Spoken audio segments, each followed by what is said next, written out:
Who's ready for some Canada? I love Canada. I love this country. I'm being a little facetious. So we got the English version of the debate. I'm only going over the English version because the French version had complications. So, what? They're taking a little photo. They're doing the little photo op. Cool. We're just gonna skip to when the debate starts. Radio Canada in Montreal. 4 federal leaders meet. They will debate the major challenges facing our country, from tariffs to the cost of living, public safety, energy, and leading in a crisis. Good evening, everybody. I'm Steve Paikin, your moderator for tonight's debate. Each leader has agreed to the following: no notes, answer the questions, stay on theme, stay on time. How much each leader speaks will be counted on these clocks, visible to the leaders. Dude, that guy looked like Scuff J-Reg. I'm not gonna lie. And to you at home. This is the 2025 J-Reg Leaders Debate. I saw Igloo BC say that. So well, welcome leaders. We'll be with you here tonight in Montreal for what I'm sure will be a memorable evening. Our first theme is tariffs and threats to Canada. And we will begin with a round of questions. You will each have a minute to answer, and then we'll go to open debate. And the first question goes to Mr. Carney. I thought it was funny. Okay, what is the starting point for negotiations, Mr. Carney, with the United States if, as you have stated, our relationship with the U.S. is over as we know it? It makes sense that he's starting with Mark Carney. He is the current leader, even on the polling. Well, I mean, the polling didn't really change all that much. It changed a little bit. Like, the Liberals gained a little bit. But I think right now the polling still is slated to have the Liberals win a majority, 197 seats. So it's a comfortable majority. I think it's what to win you need 100. You need 170 to form a majority. Well, first, Steve, may I thank you and also thank fellow leaders for their service to Canada, people at home for taking the time to watch. So what's up, Carney? I just want to underscore the premise of your question because I think the relationship that we've had with the United States, relationship over the course of almost the last 4 decades, which has been one of steady and increasing integration, has fundamentally changed because the president is looking to fundamentally restructure the trading system. So the starting point has to be one of strength. It has to show that we have control of our own economic destiny, has to have a clear plan here. It's not really that close, to be honest. But like, I mean, in terms of like the polling, I think like Mark Carney's like polling at 44%, and Pierre Poilievre is polling at like 39 or something percent. But in terms of the seats and who wins in the House of Commons, it's like the Liberals are slated to get like 100, like almost 200 seats. Typically not good. Not great. It's similar. Similar. At home, to build this economy, to diversify our trading partners with like-minded countries, and also has to have a position of strength in terms of our reaction to the U.S. unjustified tariffs. And that's why we have put in place counter tariffs that have maximum impact in the United States and minimum impact here at home. Ms. Poilievre, would you do anything differently? Well, first of all, thank you, Steve, and thank you to our fellow contestants here today. It's an honor to be here. What would I do different? Well, I'll start by what I would do the same. I think we do need to counter the American tariffs with our own to deter this economic aggression. We must make clear that we will always be sovereign and independent. What would I be doing differently? Well, we need to be in a position of strength. The Liberal government has weakened our economy with anti-energy laws, red tape, and high taxes that have driven $500 billion out of our country into the United States and made us incapable of shipping our resources overseas. That weakness threatens our ability to stand up for ourselves. So what would I do? I would cut taxes, red tape, and approve our resource projects so that we can get... Again, like, what the fuck does Pierre mean by any of this? What's the red tape?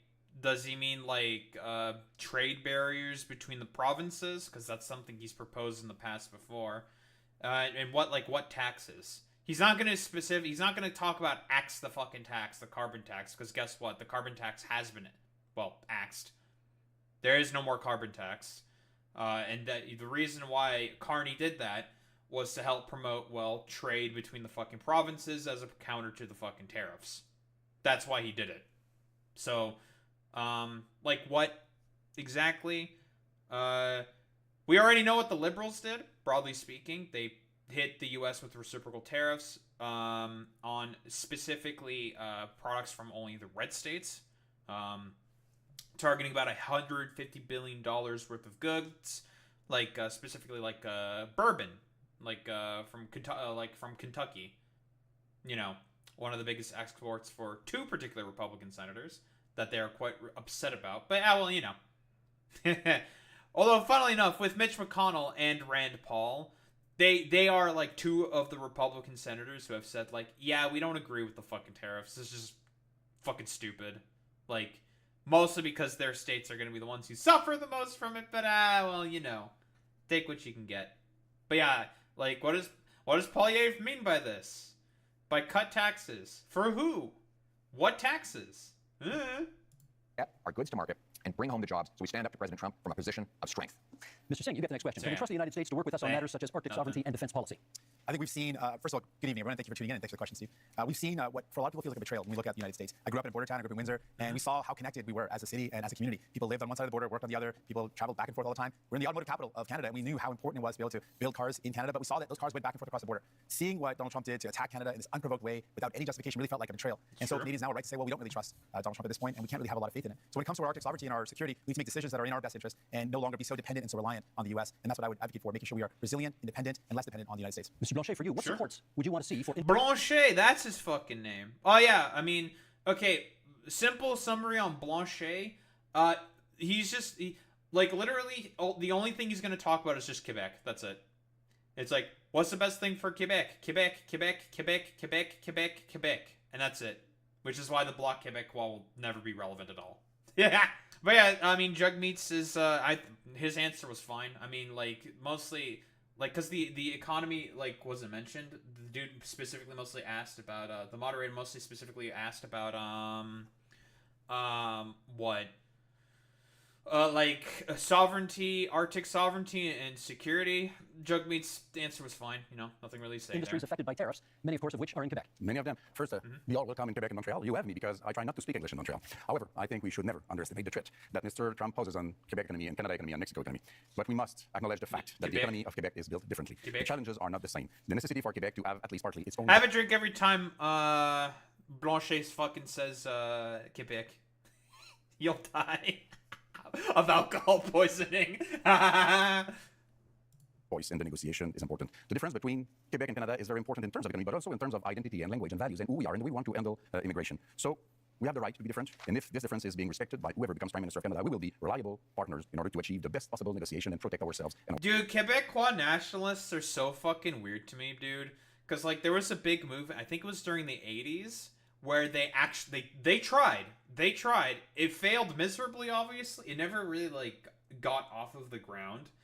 But for whatever reason, yeah, every fucking Quebecois nationalist just loves to complain about, like, how their sovereignty is constantly under attack by, like, the prime. They do this all the fucking time. It's just like, bro, like, no the fuck you're not. Like, what, just because you get, like, taxed at, like, the same rate as, like, a particular person or some shit? Like, it's really silly. Our economies as partners. Merci, Mr. Blanchet. Okay, we now move into open debate, and I'll start it off, Mr. Carney, with you, and then we go from there. Do you still support dollar-for-dollar tariffs, even if they ultimately threaten Canadian jobs and businesses? No, and in fact, we've already moved off from dollar-for-dollar tariffs. We have to recognize, and I think we all do, the United States economy is more than 10 times the size of the Canadian economy. And the principle in terms of our counter tariffs is to have maximum impact in the United States, as I said a moment ago, minimum impact here. So we have to think about the impact on Canadian businesses. I'll give you one example, if I may.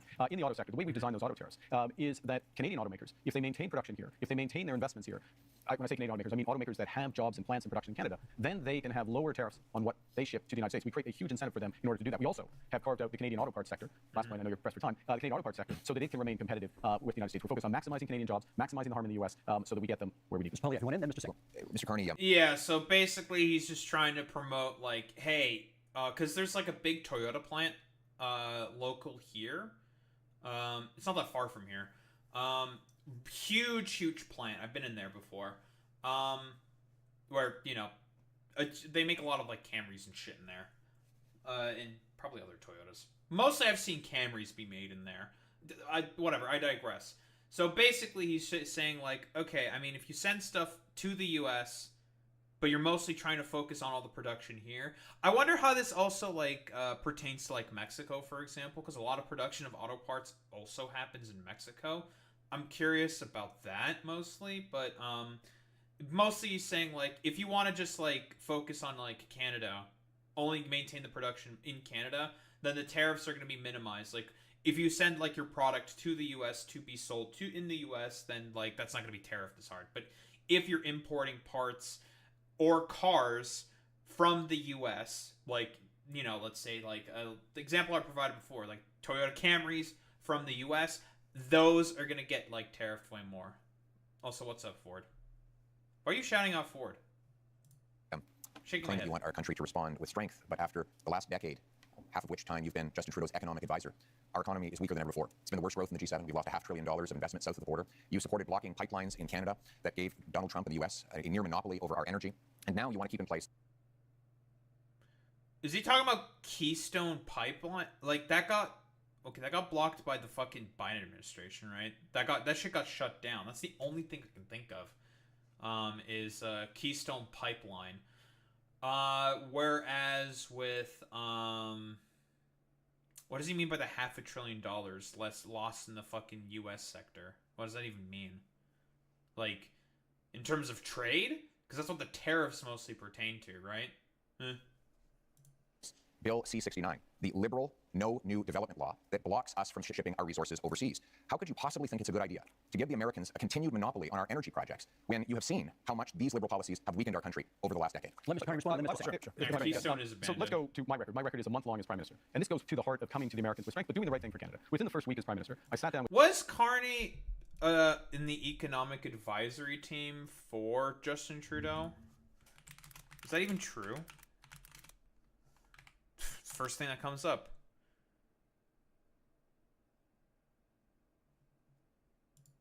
Informal advisor, because I was about to say, I'm pretty sure he was not. No, he was an informal advisor. So Polyev lied. Okay, cool.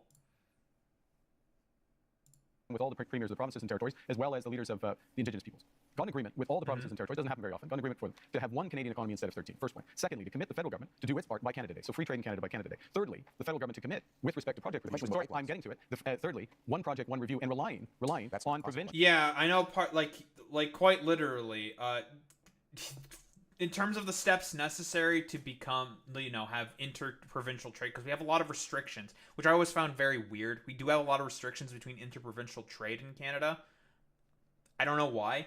The carbon tax was a part of it, and that's already gone, right? Like, a barrier that was used. The Quebec restrictions are bad shit. I mean, part of it is to make sure that they don't do, their stupid, nationalist LARPing, probably, is why, let's be honest. What's up, Agron? So yes, it is possible under our system. No, it is the impact assessment. It is agreed on under the impact assessment framework, and we have a cooperation agreement with British Columbia already. We're looking forward to them with the other provinces. We will move forward. Of course, we agree around having a strategic response in the United States. But what I'm concerned about is what we're doing here in Canada. We are already seeing threats to our country, in that just the threats alone of the tariffs have meant Canadians have lost their jobs. The threats of the tariffs that are in place right now, the impact of those tariffs is that we've lost jobs in steel, aluminum, and the auto sector. People are losing their jobs. And while Mr. Carney, you had time, as you mentioned, not very long time, but as Prime Minister, you showed us your priorities. The first thing you did is you had traveled, you made a tax cut for millionaires, which was reversing on the capital gains. So you gave a tax cut to millionaires, but you didn't have time to increase the amount that workers get on That is true. Jugmeat is hitting him pretty good here. Yeah, So we had also a bunch of capital gains taxes. Now, the reason why I believe the justification that Mark Carney might have here for doing a reversal of those taxes was to, again, lower a lot of the provincial trade barriers, is what the liberals would say. But, dog, reversing a bunch of capital gains taxes to, prompt companies to do, interprovincial trade, I don't think is necessary. I would say the carbon tax is, way more of a significant contributor to that.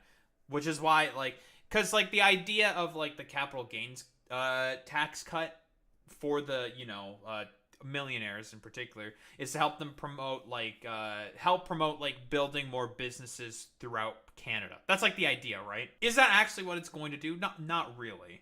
Probably not. I don't see really a reason why it would, sort of prompt that. Right now, workers who are struggling and wondering, what am I going to do if I lose my job? Workers who've lost their job are saying, how do I pay my bills when EI only covers half of a worker's salary? Maybe 40 years ago that would have worked. But right now, most workers are spending their entire salary just to pay the bills, to pay their mortgage and their rent, and to put food on the table. So EI is not good enough. And it shows Canadians that you didn't make it a priority to protect those that are impacted by these tariffs, that are a threat because their jobs are lost. We have not heard from Mr. So I do believe that Jugmeat's sort of strategy here, he's mostly going to go after the Liberals because a lot of NDP voters are switching over to vote for Liberals, mostly out of fear of Pierre Poilievre, because they wanted him to not get into power because, again, as much as people like to say that we're a progressive bastion, not really, to be honest, we still have a similar voting system to that of the U.S. We have a first-past-the-post system. You vote in your riding for a particular representative that gets sent over to the House of Commons. Now, unlike the U.S., we have a parliamentary system, so we have multiple parties, and there are multiple viable parties that can, run within the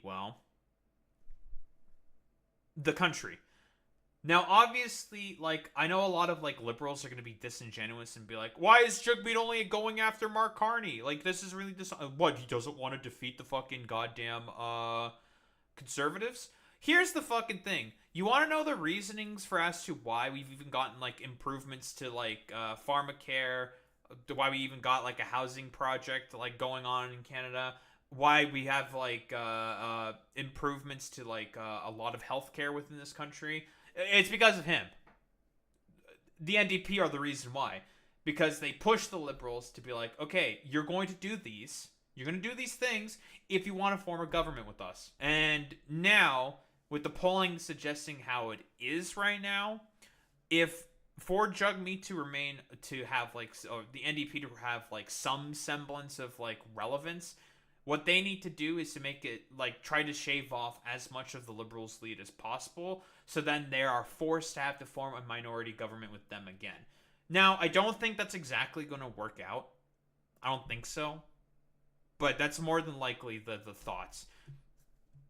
Blanchet yet in this segment, so please. Yeah, Mr. Carney, you are becoming a real Canadian leader, saying one thing in French and another one in English. You said in British Columbia in February that you would force oil and gas through pipelines through Quebec, either we wanted it or not. You would use emergency powers in order to do so. And 2 days later in Montreal, you said that you would never do that without the approval of Quebec. What's the point of using emergency powers if you do have the agreement of Quebec? However, I do agree with you. It's important to be very strong in front of Mr. Trump. However, I would keep the dollar for dollar policy. Don't be weak in front of Mr. Trump. And those counter tariffs have to be targeted. You have put out already $2 billion for Ontario auto industry. Well, I'm curious. Okay, so he wants the reciprocal tariffs, but he wants them to be fucking targeted. Isn't that, like, kind of talking out of both sides of your mouth a little bit there? This is the block. This is the block, everyone. Like, they're real. These guys are real fucking goofy. I'll be honest. Car industry and the lumberwood industry in Quebec has already paid the United States $2 billion, and you have not raised one finger in order to help us. Let's get from Mr. Poliev and then a response from Mr. Carney. Well, Mr. Carney refused to answer the question about pipelines. Just the other day, he said he doesn't necessarily think we need to build pipelines. Let me tell you what that means. Right now, the Americans get 97% of our oil, 100% of our natural gas exports at big discounts. We have to send Canadian oil from Western Canada through the States just to get it back to Quebec because we don't have a pipeline. And now there's this law, Liberal Law C-69, which effectively bans pipelines. The 14 biggest energy and resource companies say it has to go if we're ever going to build another project. And I asked Mr. Carney why he would keep in place this anti-pipeline law. I'm wondering, like, which fucking pipelines are they even talking about in BC? So, like, a part of the big reason, because we have, like, what, heavy black tar oil, right? The reason why we send our oil to the United States is because they're the ones who refine it for us, primarily speaking. And then, you know, I don't remember exactly how the deal works. Since that was our oil, we just give it to them in order to refine it because they have the facilities for that. We don't have those facilities. Then they send it back to us. That's like how it's supposed to work, basically. Which is why I guess, like, Pierre's gonna say, like, yeah, well, that's just like the Americans having complete control over our, like, natural gas exports and oil exports. It's just like, that's not exactly how that works. We just give them our, like, crude oil so they can refine it because they have the best facilities for refining crude oil. That's why. Law that effectively empowers Donald Trump to have a total monopoly on our single biggest export. Why would you not repeal this liberal law? Isn't it because you are exactly the same in the same line as Justin Trudeau and... What is our biggest export? I mean, he's gonna, like, I don't know why he's talking about Justin Trudeau constantly. Like, Justin Trudeau's not running anymore. It's Mark Carney. What is Canada's biggest export? Is it oil?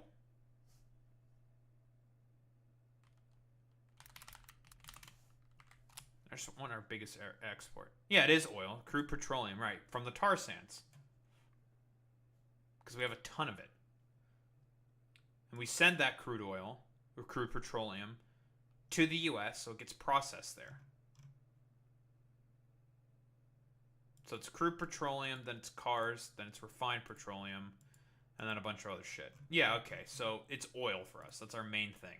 And the rest of the Liberal team that is now making up your cabinet. Let's get a response. Well, let me pick up a couple of points that have been made. The first thing I did as Prime Minister was to cut the carbon tax. That's the first thing. Second thing is make a commitment that all proceeds from our tariffs will go to workers and those companies most affected. There were several points raised. If I may, Mr. Steve, if I may address, I'm trying to do it quickly. There's several points raised. All proceeds go to workers and the firms most affected, and those proceeds are considerable. Third thing, I'm interested in solutions. I'm interested in getting energy infrastructure built. That means pipelines. That means carbon capture storage. That means electricity grids. And here's how you do it. And we've already moved in the first month. Cooperation agreements with the provinces. Guess what? We are a federation. You need to cooperate with Quebec. You need to cooperate with the provinces. You need to get First Nations and Indigenous people buy-in. You can do that through the the one project, one review window that we put in place at that first ministers' meeting, as well as, if necessary, using emergency powers to fulfill the federal responsibility, but not the unique. Mr. Poilievre, you want to come back on that? What you're saying, Mr. Carney, with respect, is a total contradiction. The No New Development Law, C-69, guarantees there will not be one-stop shop because it requires the government... All right, what the fuck is this Bill C-69 shit that he keeps talking about? Bill C-69. What is this? Bill C-69 replaces the current authority responsible for environmental impact assessments, the Canadian Environmental Assessment Agency, with a new authority responsible for environmental, social, health, gender, and economic impact assessments, the Impact Assessment Agency of Canada. So this is just going to, like, okay, so it's going to be the creation of an agency that is assessing the impact, environmental impact of a potential new energy infrastructure. Okay. The Impact Assessment and Canadian Energy Regulator Act, also referred to as Bill C-69, are two acts of the Parliament of Canada passed together by the 42nd Canadian Parliament in 2019. So this was passed 5 years ago, okay? The acts give authority to the federal government to consider how climate change might be impacted by proposed natural resource projects when undergoing federal approvals, while also being attentive to safeguarding market competitiveness. Basically, Pierre Poilievre, he wants to get rid of this because he wants to drill baby drill. Right? Let's be quite honest here. He wants to drill baby drill and just basically be like, we just want to, we don't give a fuck about any of the environmental impacts because, again, this dumbass is similar to Trump. Let's be honest here. He's not going to use the rhetoric of Trump, but this is basically the same fucking sort of justification. Of Canada to actually duplicate the same project. Have one-stop shop. Let's just let him finish his sentence. That's not true. In fact, Mr. Singh, the reality is we should have strong rules enforced once. We shouldn't have multiple levels of review. It takes now 17 years to get a major project approved in this country. That is why in the last 10 years we've had the worst economic growth. Well, I mean, that's how you have good regulation, right? That's how that works. You have state auditors making sure that, everything's up to snuff. That's how that works. That's what the state is supposed to do. Oh, but just take away the regulations, forehead, and then they'll just do it. Yeah, man, totally. Growth in the entire G7. We cannot afford a fourth liberal term. We need a change, and the Conservative plan for change will include repealing the anti-pipeline law so we can get our energy to markets other than the United States. Singh and Mr. Carney. While these two can be about who's more pro-pipeline, I think what we need to do is, it's clear. The Liberals bought a pipeline, they built a pipeline. I don't know what Pierre is complaining about. That's what they did. I think what we need to do if we're talking about... That is true. They did build a pipeline, and Pierre's just going to complain. Because, again, I don't know. Has to complain. He's just an idiot. We need to build an east-west grid. Let's use our power as a nation to build a national project that creates good jobs, that strengthens us for the future, where we connect the low-cost energy from jurisdictions and provinces across this beautiful land, and have low-cost energy for businesses, for people, so we can build a stronger economy. That's the energy of the future that we need. Mr. Carney. 3 quick points. First, the pipeline built, yes, TMX built. That's why oil exports up 50% over the course of last year. Secondly, Mr. Singh is absolutely right about the east-west grid. Grid interconnections, which is part of the energy corridor, huge opportunities for this country. We have to be able to do more than one thing. Third point, fundamental point. We can give ourselves far more than Donald Trump can ever take away. If we have one Canadian economy, not 13, if we just look at that agreement we got with the provinces, look at what Ontario and Nova Scotia have just announced in terms of their steps towards this, this is within our grasp. Mr. Blanchet, what should we be prepared to concede in our negotiations with the United States? I want to be back to something that Mr. Carney said. You can't do something and the opposite, and you can't fill people's mind with nonsense. Quebec has... That's really funny coming from you, buddy. You talk out of both sides of your mouth constantly. Okay, dude. By law, its own environmental review institution, and you cannot, through a federal decision, even through a Quebec government decision, go over the BAP, as we call it. If the BAP says no, just say it's no. I know. Good. I know. But This is the point. If I may, this is the point. The federal government can do the following, which is to take the decision, to abide by the decision of the Quebec. That is within the federal government's power. That is known as cooperative federalism. That's what we need to do. This is what we need. This is what we need to do in a crisis. We have Moise, and then Mr. Poilievre. Yeah. The building of those pipelines will take at least 10 to 14 years. Mr. Trump will be 90 years old, not president no more, and somebody, of course, less terrible will be there before you can even dream of... Let's see, someone less terrible will be there? I don't know about that one, buddy. I don't know. Of having oil through this pipeline of yours. We're less than a minute to go. Mr. Poilievre, I promise you next.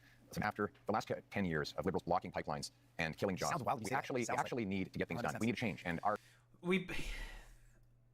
Trudeau built a fucking pipeline, man. Like, what are you talking about? He built one. Oh, but the Liberals are blocking them.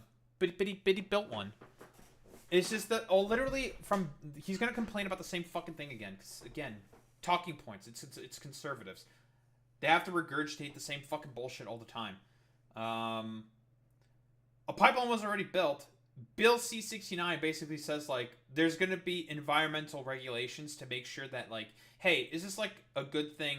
Are we building this in, like, the correct place? Blah, blah, blah, blah, blah. We're going to talk with people about this. It's basic regulations. But, again, conservative, pro-business only first. It's all about just, like, yeah, you know, regulations, fuck that shit. Who gives a fuck about any of that stuff? Just build it, forehead. Sure, man. Don't think about any of the consequences about what you could potentially destroy when building the fucking pipeline. Just do it.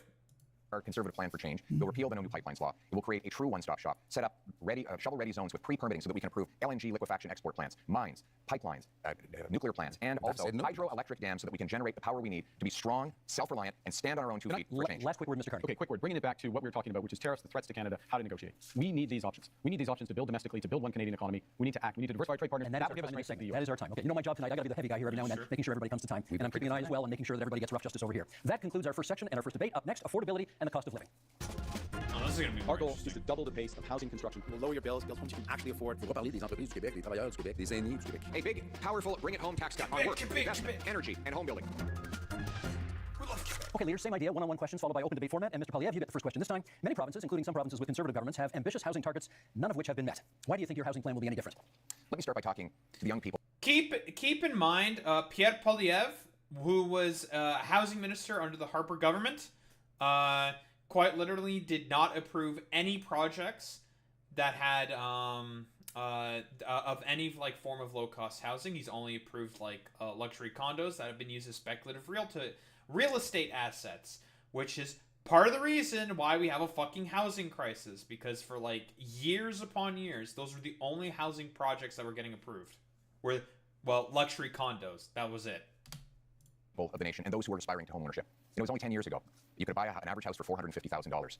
But in the last lost liberal decade, housing costs have doubled, rising faster than in any country in the G7. And so now our youth cannot afford a home. Bro, you had a part to play in that under the Harper government. Like, what are you talking about? Like, what happened is he really is not that good in terms of like building affordable housing. A lot of the projects that he approved were for luxury condos and luxury housing to act as speculative real estate assets. And so when we had a big migration wave that happened, because it was multiple things in tandem. It was the migration wave and the fact that we had like no affordable housing for anyone. So a lot of immigrants came in, none of them could afford houses. The ones that were out there got like basically bought up immediately by like fucking private equity and shit like that. Or not really like private equity, like a big real estate firms and the banks and shit like that. No one was able to fucking afford the housing. There was like no supply in order to be able to meet the demand when all the immigrants came in. And just like that, we had a huge housing crisis and the prices like fucking skyrocketed. Because guess what? No affordable housing projects were approved. Crazy. Home, and our seniors are worried about being evicted. We can't afford a fourth liberal term of rising housing costs. We need a change. And our conservative plan for change will, 1, axe the federal sales tax on new homes. 2, incentivize municipalities to cut their construction taxes to bring houses down in cost by $100,000. 3, sell off federal land for homes. And 4, train up 350,000 young trades workers who can help build those homes. Because you deserve a home, and we're... Federal land... By the way, what he means by federal land is this is like the fucking same shit that Doug Ford did when he was trying to sell off parts of the Greenbelt to his real estate buddies so they can develop on there. Something he promised he would not do. So what, we're gonna like sell off like parts of like national parks or something in order to build housing developments on there, Pierre? Is that what we're gonna do? We're gonna make it happen for change. Also on the issue of affordability, Mr. Singh, you get the next question. How do you bring down grocery prices in the midst of a trade war?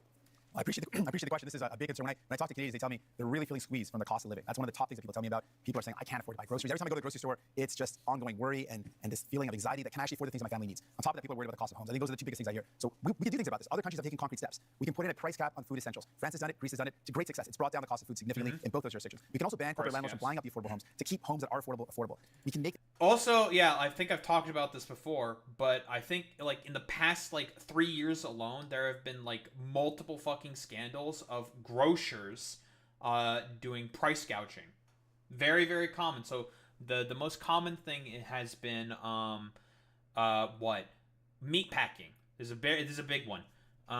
Basically, they would pack in the meat and still upcharge for like less meat in like in like, you know, like when you have like that styrofoam packaging with a plastic seal wrap on top.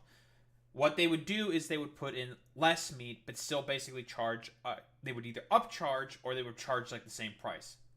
Basically, just ripping you off, right? That's like the point, which is illegal.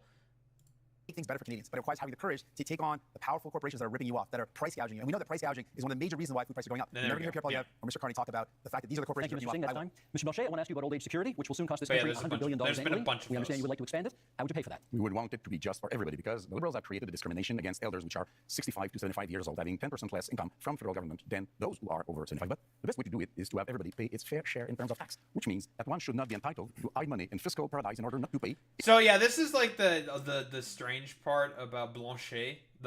He'll talk about like wealth taxes and shit like that, and like taxing the rich, and then he'll just do like the fucking like LARPy like Quebecois fucking nationalism all the fucking time. It's so goofy. Him or his clients or friends not to pay billions of dollars in taxes that could be used to help the situation of elders. Those are things which are supposed to be applied to everybody. There are a lot of questions to be answered on that. Other ways to do it is to reduce the pressure on housing price to make sure that the whole budget of elders and families and workers can afford houses which have increased dramatically in price. Merci, Mr. Blanchet. That's time for this one. Mr. Carney, I want to ask you about housing, which over the past decade has gone from a problem to a crisis while the Liberals were in power. Is your policy on getting homes built any different from your predecessors, and how? This is one of the reasons why I entered this contest because of the housing crisis, the cost of living crisis, the housing crisis, and the Trump crisis to help fix it.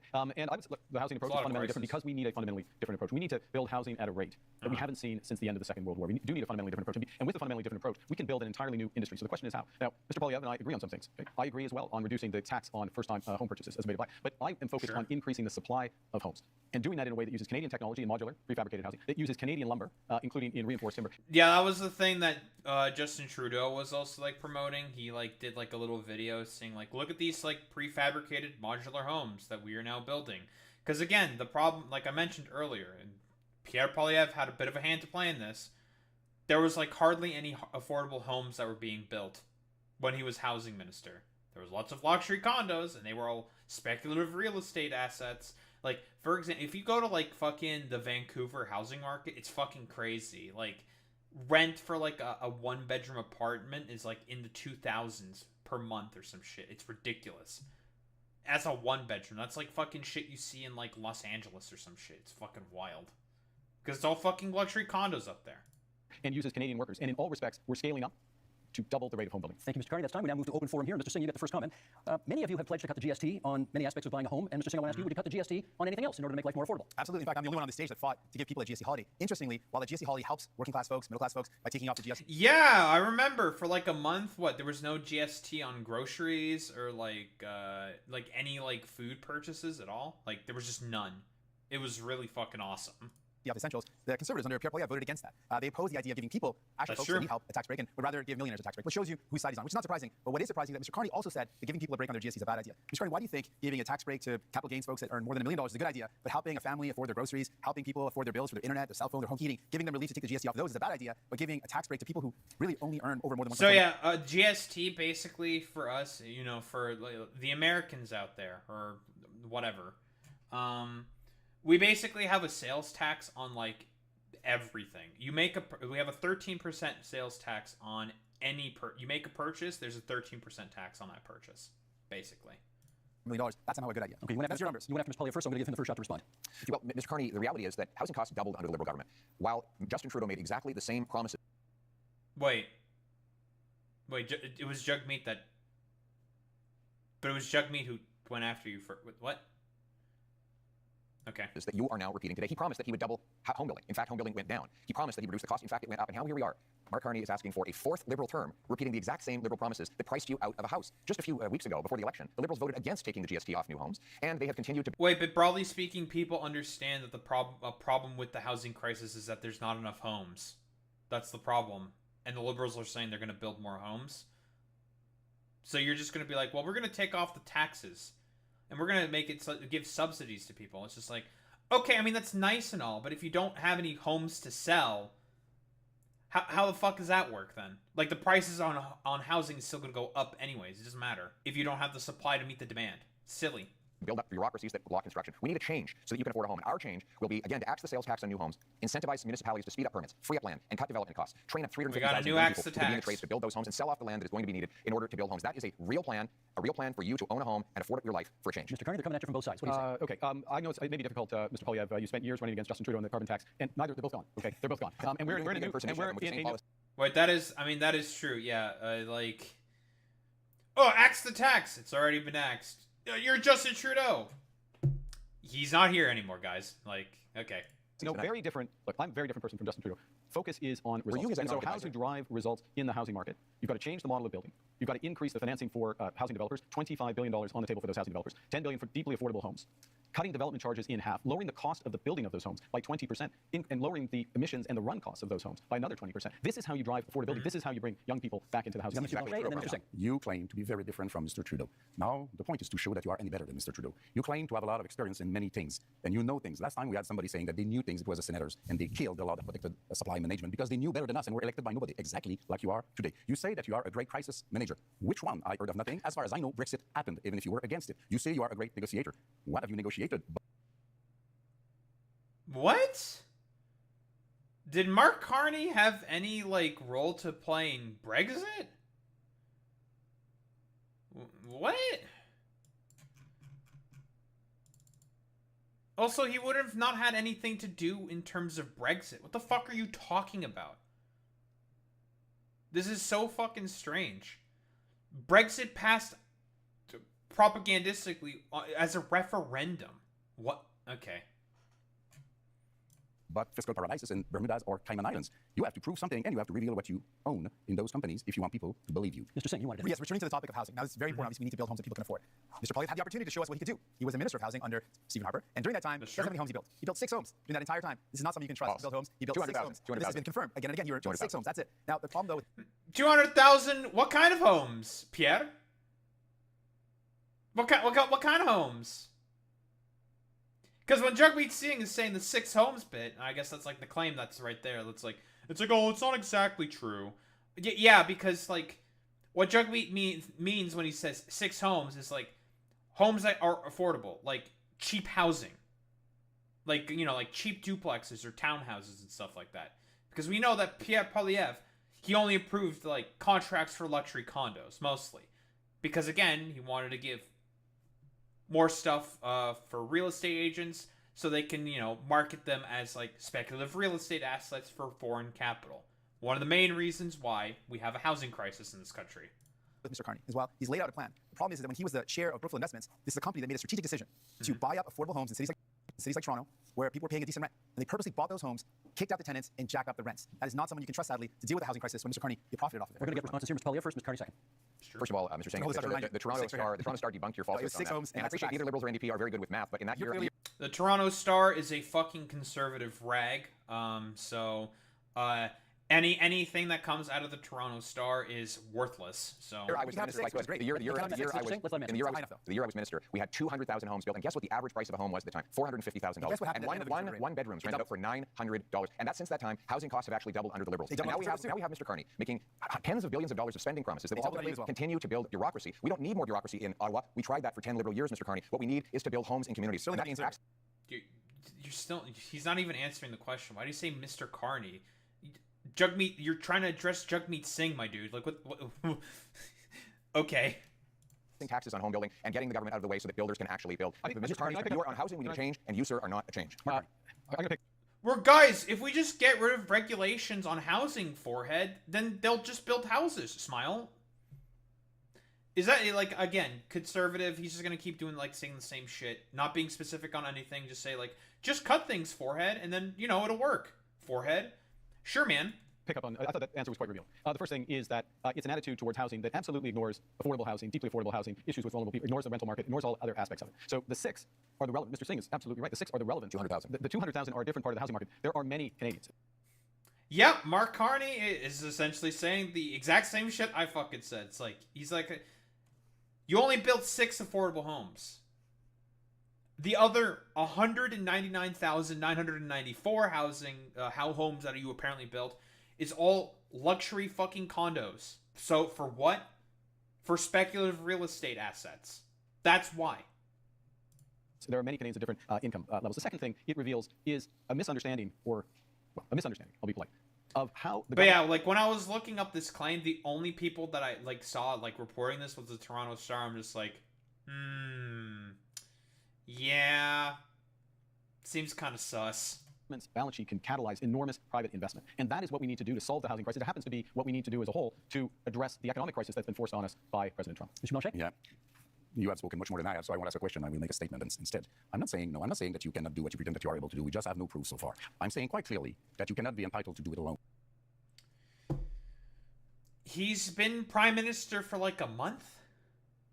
It's kind of hard. Okay, so part of the reason why Mark Carney called for this election is, you know, he didn't want to make it seem like he's like the new kid who just got like put in there by the liberals. And just is already affecting change and just doing a bunch of shit all fucking willy fucking nilly, right? Because that would be a rather bad look. It's like, oh, why are you like changing all these like laws and regulations? You just got put in. You're not the actual prime minister. So he's like, okay, well, why don't I win the actual election, become the prime minister, and then there we go. I'm gonna become the prime minister, and then, you know, this talking point around my head of like, you know, he's not even like the real guy, and he's just like doing all this like regulations and shit. He's like, well, I mean, there's a liberal leadership race. They had a thing. It's a process that happens because Trudeau resigned. The liberals still have the most a minority government formed. So I mean, they have to put a guy up there as prime minister. No shit, duh. So like, he calls the election to, you know, make it such that like, you know. We don't want to make. I don't want to make it seem like I'm like some king who just kind of put himself in there, because, you know, that's going to be a talking point that like stupid charlatans are going to use all the time. He's been there only for a month. It's kind of hard to judge like what he could do off of a month. You cannot be entitled to all the power in your two hands. You cannot go out there and fix things for Canada and Quebec without being seriously checked by serious people. You cannot go out there. Okay, if that were the case, then like, why did Justin Trudeau get together with all 13 of all of the fucking provinces and territories, all 13 of them, and they all agreed on a solution to the fucking tariffs? Like, okay, man, sure. And speak for Quebec without Quebec having its own strong voice to protect itself. And yeah, Quebec agreed on the tariff strategy, but okay, whatever. The stupid LARPy nationalism, as always. To promote its different economy. So if you want to collaborate, let's say right now that whatever happens, even if minority government happens, you will be a partner with the different Quebec economy and identity, which you have been not interested in for the economic part and not respectful for the identity. Let me get Mr. Singh at this point. Can you tell us what's the first thing you would do to make life more affordable for Canadians? Yeah, there's a lot of things we can do, and I've laid out some of those things. I think fundamentally, I'm the only person on stage that not only fought for real relief for people in terms of affordability, I'm the only one that fought for pharmacare that actually makes life more affordable by giving people medication coverage, dental care that gives people more affordability by letting them access their services if you're a senior and a kid. I fought for childcare to make sure people can afford childcare. All measures that Mr. Poilievre voted against, all measures that Mr. Blanchet voted against. So if you want something to fight for you in Ottawa to actually make life more affordable, you can't entrust all the power to Mr. Carney. He doesn't have a track record of making life more affordable for people, but we do. So vote for a New Democrat, and we'll continue this work to make life more affordable for you. While the Conservatives and the Bloc have voted against those measures to make life affordable, because that's not what they care about. New Democrats are in it for you. Here, Poilievre. The number one expansion. Yeah, he's not wrong. Again, like any like good instance of like good housing policy, good child care policy, which the Liberals have put into place because of, again, pressure from the NDP, and like healthcare policy because of pressure from the NDP, because they had to form a minority government with them. Whoa, crazy. A bunch of good stuff fucking happened because the NDP pressured the Liberals into doing it, to accept the position of a minority government. Again, which is why it makes sense why Jagmeet Singh keeps going after the Liberals, because he's lost a lot of support to them, blah, blah, blah, blah, blah.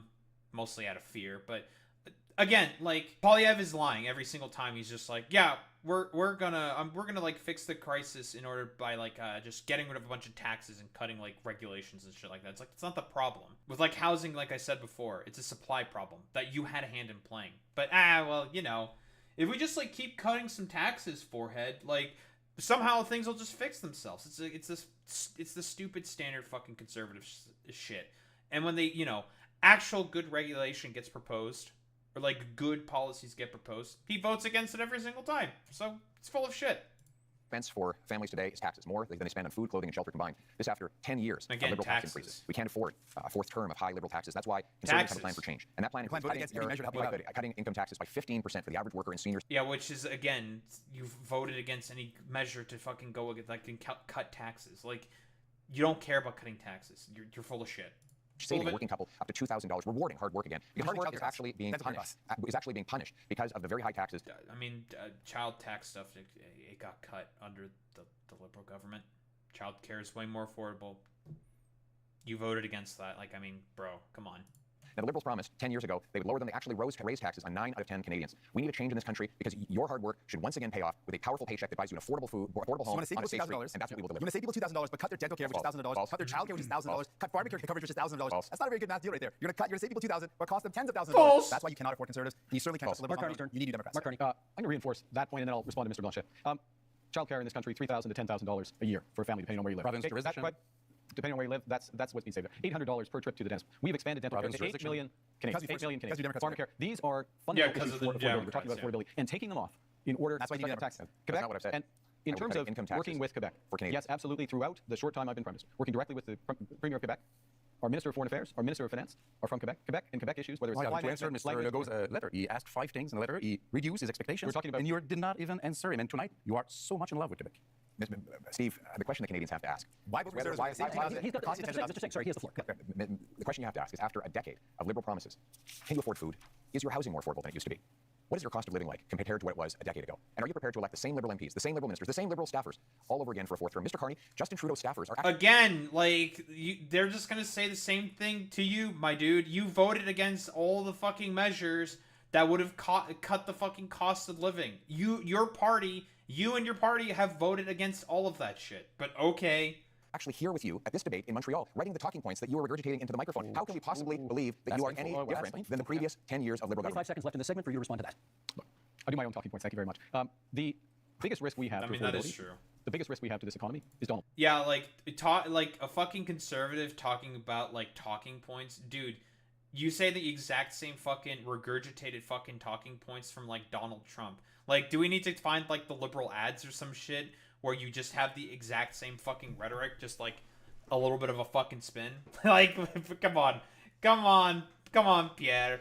Broadly speaking, everyone can see and everyone knows that you're just like a larpy little fucking Donald Trump simp. Everyone knows this, buddy. Donald Trump. So first and foremost, we've got to get that right. Secondly, we need to do it in a way that brings everyone along together. That means preserving pharmacare, dental care, child care, reinforcing healthcare, spending our intrusion in Quebec jurisdiction over and again. I like if we're any better than we are. Is there one thing Canadians... No, I can't believe this good federal policy is going to intrude on Quebec. No! can do that Quebecers cannot do. You are doing intrusions in our jurisdiction with our money, pretending you are better, and most of the time you try to copy what we did with our own money against us. I'm doing my nationalist bit. Gentlemen, that really is time for this segment. I want to be polite and let everybody finish their point. Four. You gotta move on. Right to the liberty. Thank you. Okay, that ends section 2. Up next, public safety and security. Fight crime, to protect Canadians, and to build communities that are safe, secure, and strong. Keep crime, drugs, stolen cars, and other illegal substances out of our country. We're going to invest in our borders, and that means hiring more border officers. Resources are in short supply, not enough staff. This is not the nice way to treat people who come to our border. Okay, same format, one-on-one questions and then open debate. Mr. Blanchet, you get to go first in this one. Public safety and security. For a lot of people, that means the fentanyl crisis. I'd like to know what you could contribute to ending that crisis in this country. Fentanyl? How many people are dying of fentanyl in this country? Curious. I mean, I see a headline immediately saying from Global News, cocaine is killing more people in Newfoundland and Labrador than fentanyl, police say. Okay. Like, do we have, like, a huge fentanyl crisis in this fucking country? I have no idea, I'll be honest. I'm keeping it $1.50. Do we really have a big fentanyl problem in Canada? I have no fucking clue, bro. Canada records almost 50,000 deaths from fentanyl since, what, 2016. 50,000 deaths since 2016, okay. Nation Health Agency on Monday reported that nearly 50,000 people in the North American country died from opioid overdose deaths from 2016 to June 2024. Wait, that's opioids. I mean, I guess, is fentanyl an opioid? It is, I'm pretty sure, right? It's synthetic, though. During that period, fentanyl, a highly addictive synthetic opioid, sometimes prescribed for pain relief, accounted for 49,105 deaths. Meanwhile, the proportional fentanyl deaths have increased, according to the data accounting for 79% of the opioid deaths so far this year. That is a 39% increase since 2016. The data was released just weeks before United States President-elect Donald Trump is set to enter the White House. Okay. Trump's presidency, Canada's government last year announced a raft of new border measures aimed at allaying Trump's concerns. Even the president's elect claims do not quite track with the data. They don't. Like, he thinks like all fentanyl goes through Canada for some fucking reason, but it doesn't. U.S. Customs and Border Protections reported that less than 20 kilograms of fentanyl was seized at the U.S.-Canada border in 2023. Okay, still Canadian authorities have warned of an increase in domestic production of fentanyl in the country, with law enforcement focusing more on chemical precursors used to make the substance. Okay. Health Canada said an average of 21 people had died each day from apparent opioid overdoses this year, and an 11% decline from 2023. It's going down? Must remain cautious. So I guess it's like it is a bit of an issue in this country. Okay. I mean, I'm ready for like politicians to like blow this completely out of proportion, like they standardly do. But as far as I can tell, like, is fentanyl like the biggest crisis within Canada? Probably not. The crisis is a very serious issue, which is a bit less important in Quebec than it is in British Columbia. I think the whole border thing is the real issue. Immigration. Yeah, it makes sense that it's an issue, more of an issue in British Columbia, because that's probably where it mostly comes through, right? That makes more sense. Is a very important issue for Quebecers. Immigration has to be dealt with in an orderly fashion. Our borders are not dealt with in an orderly fashion. The rules are not respected. The rules are unclear. Some rules even invite people to I for 2 weeks illegally before coming out. Some things has to be done.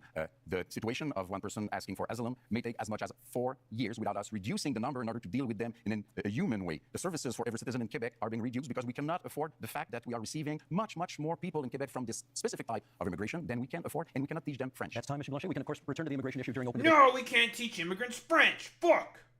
Should you choose to. Mr. Carney, question for you. The Liberals' gun buyback policy, not considered a success by many people. Reviving it is in your platform. Why would it work this time? Yeah, I think what we've seen with that policy is some success at the commercial level, but not at the individual level, because it hasn't been, in my opinion, it hasn't been organized properly, and it needs to be organized properly. And I've instructed the Minister of National Security and Public Safety in order to do that. So part of this is a different. Has gun violence been a huge problem in fucking Canada? Like, really? Yeah, broadly speaking, I think like gun buyback programs are fine, but that's if there's like a. Is there like a huge epidemic of fucking gun violence in Canada? Gun Violence Statistics Canada. So this is from 2022. Firearms and Violent Crime in Canada 2022. In Toronto, Canada's largest census metropolitan area, the proportion of violent crimes that were firearm related, 4.7% was the highest among CMAs. Its rate of firearm related violence, 43.2 incidents per 100,000 population, rose 36% from 2011 and 93% since a low in 2013. The other two largest places saw their rate of firearm related violent crime increase in 2022. In Montreal, the rate is 28 incidents per 100,000 population, increased slightly, plus 0.4% from 2021, following a 12% increase. So yeah, not really that as big of an issue across like all of Quebec, but it's just in the big city. But I mean, Montreal is like after Toronto, it's like the second biggest city in Canada, so it makes sense that they're in second. Because just like statistically speaking, that means there could be like more people with guns in there. And then Vancouver, yeah, that's our next biggest city. The rate is 23.6 incidents per 100,000 population, increased 24% from 2011. I know there was like that the handgun ban that Trudeau did. Again, like from what when I used to listen to the radio a bunch, there was always like the occasional sort of, this is anecdotal. To the area that I was in, you'd always hear like the occasional story, like pretty often, of like, oh, this person got like killed or was harmed because of like a gun incident or whatever.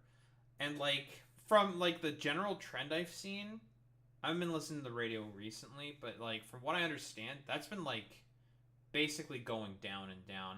But then again, like the radio doesn't really like, cover the news as much as it doesn't anymore.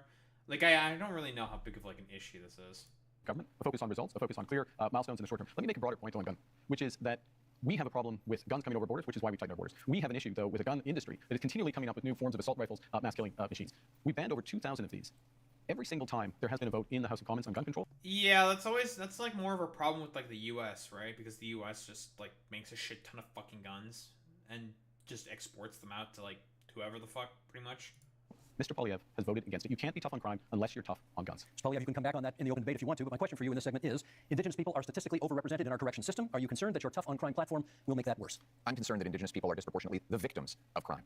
I give you the example of a wonderful group of Indigenous people who came under attack in Saskatchewan, and many of them were murdered. The killer was out of jail after 60 prior convictions. This is the result of 10 years of liberal laws that allow the same offenders to be released. Wait, what's the ethnicity of the guy who fucking murdered all those Indigenous people? Dozens and dozens of times, even when it's known they're a danger.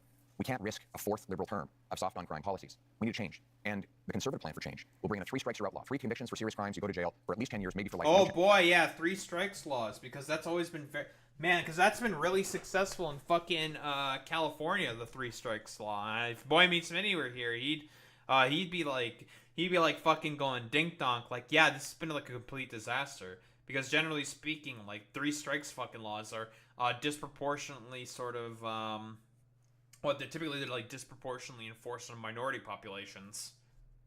Chance of parole or bail. We will bring in life sentences for traffickers of fentanyl, human beings, and guns, and we will secure our borders to keep the illegal Thank you, guns Mr. Polyev. That's time. Mr. Singh, your question is about the RCMP, because you've got RCMP reform in your platform. What, in your view, is the problem with the RCMP?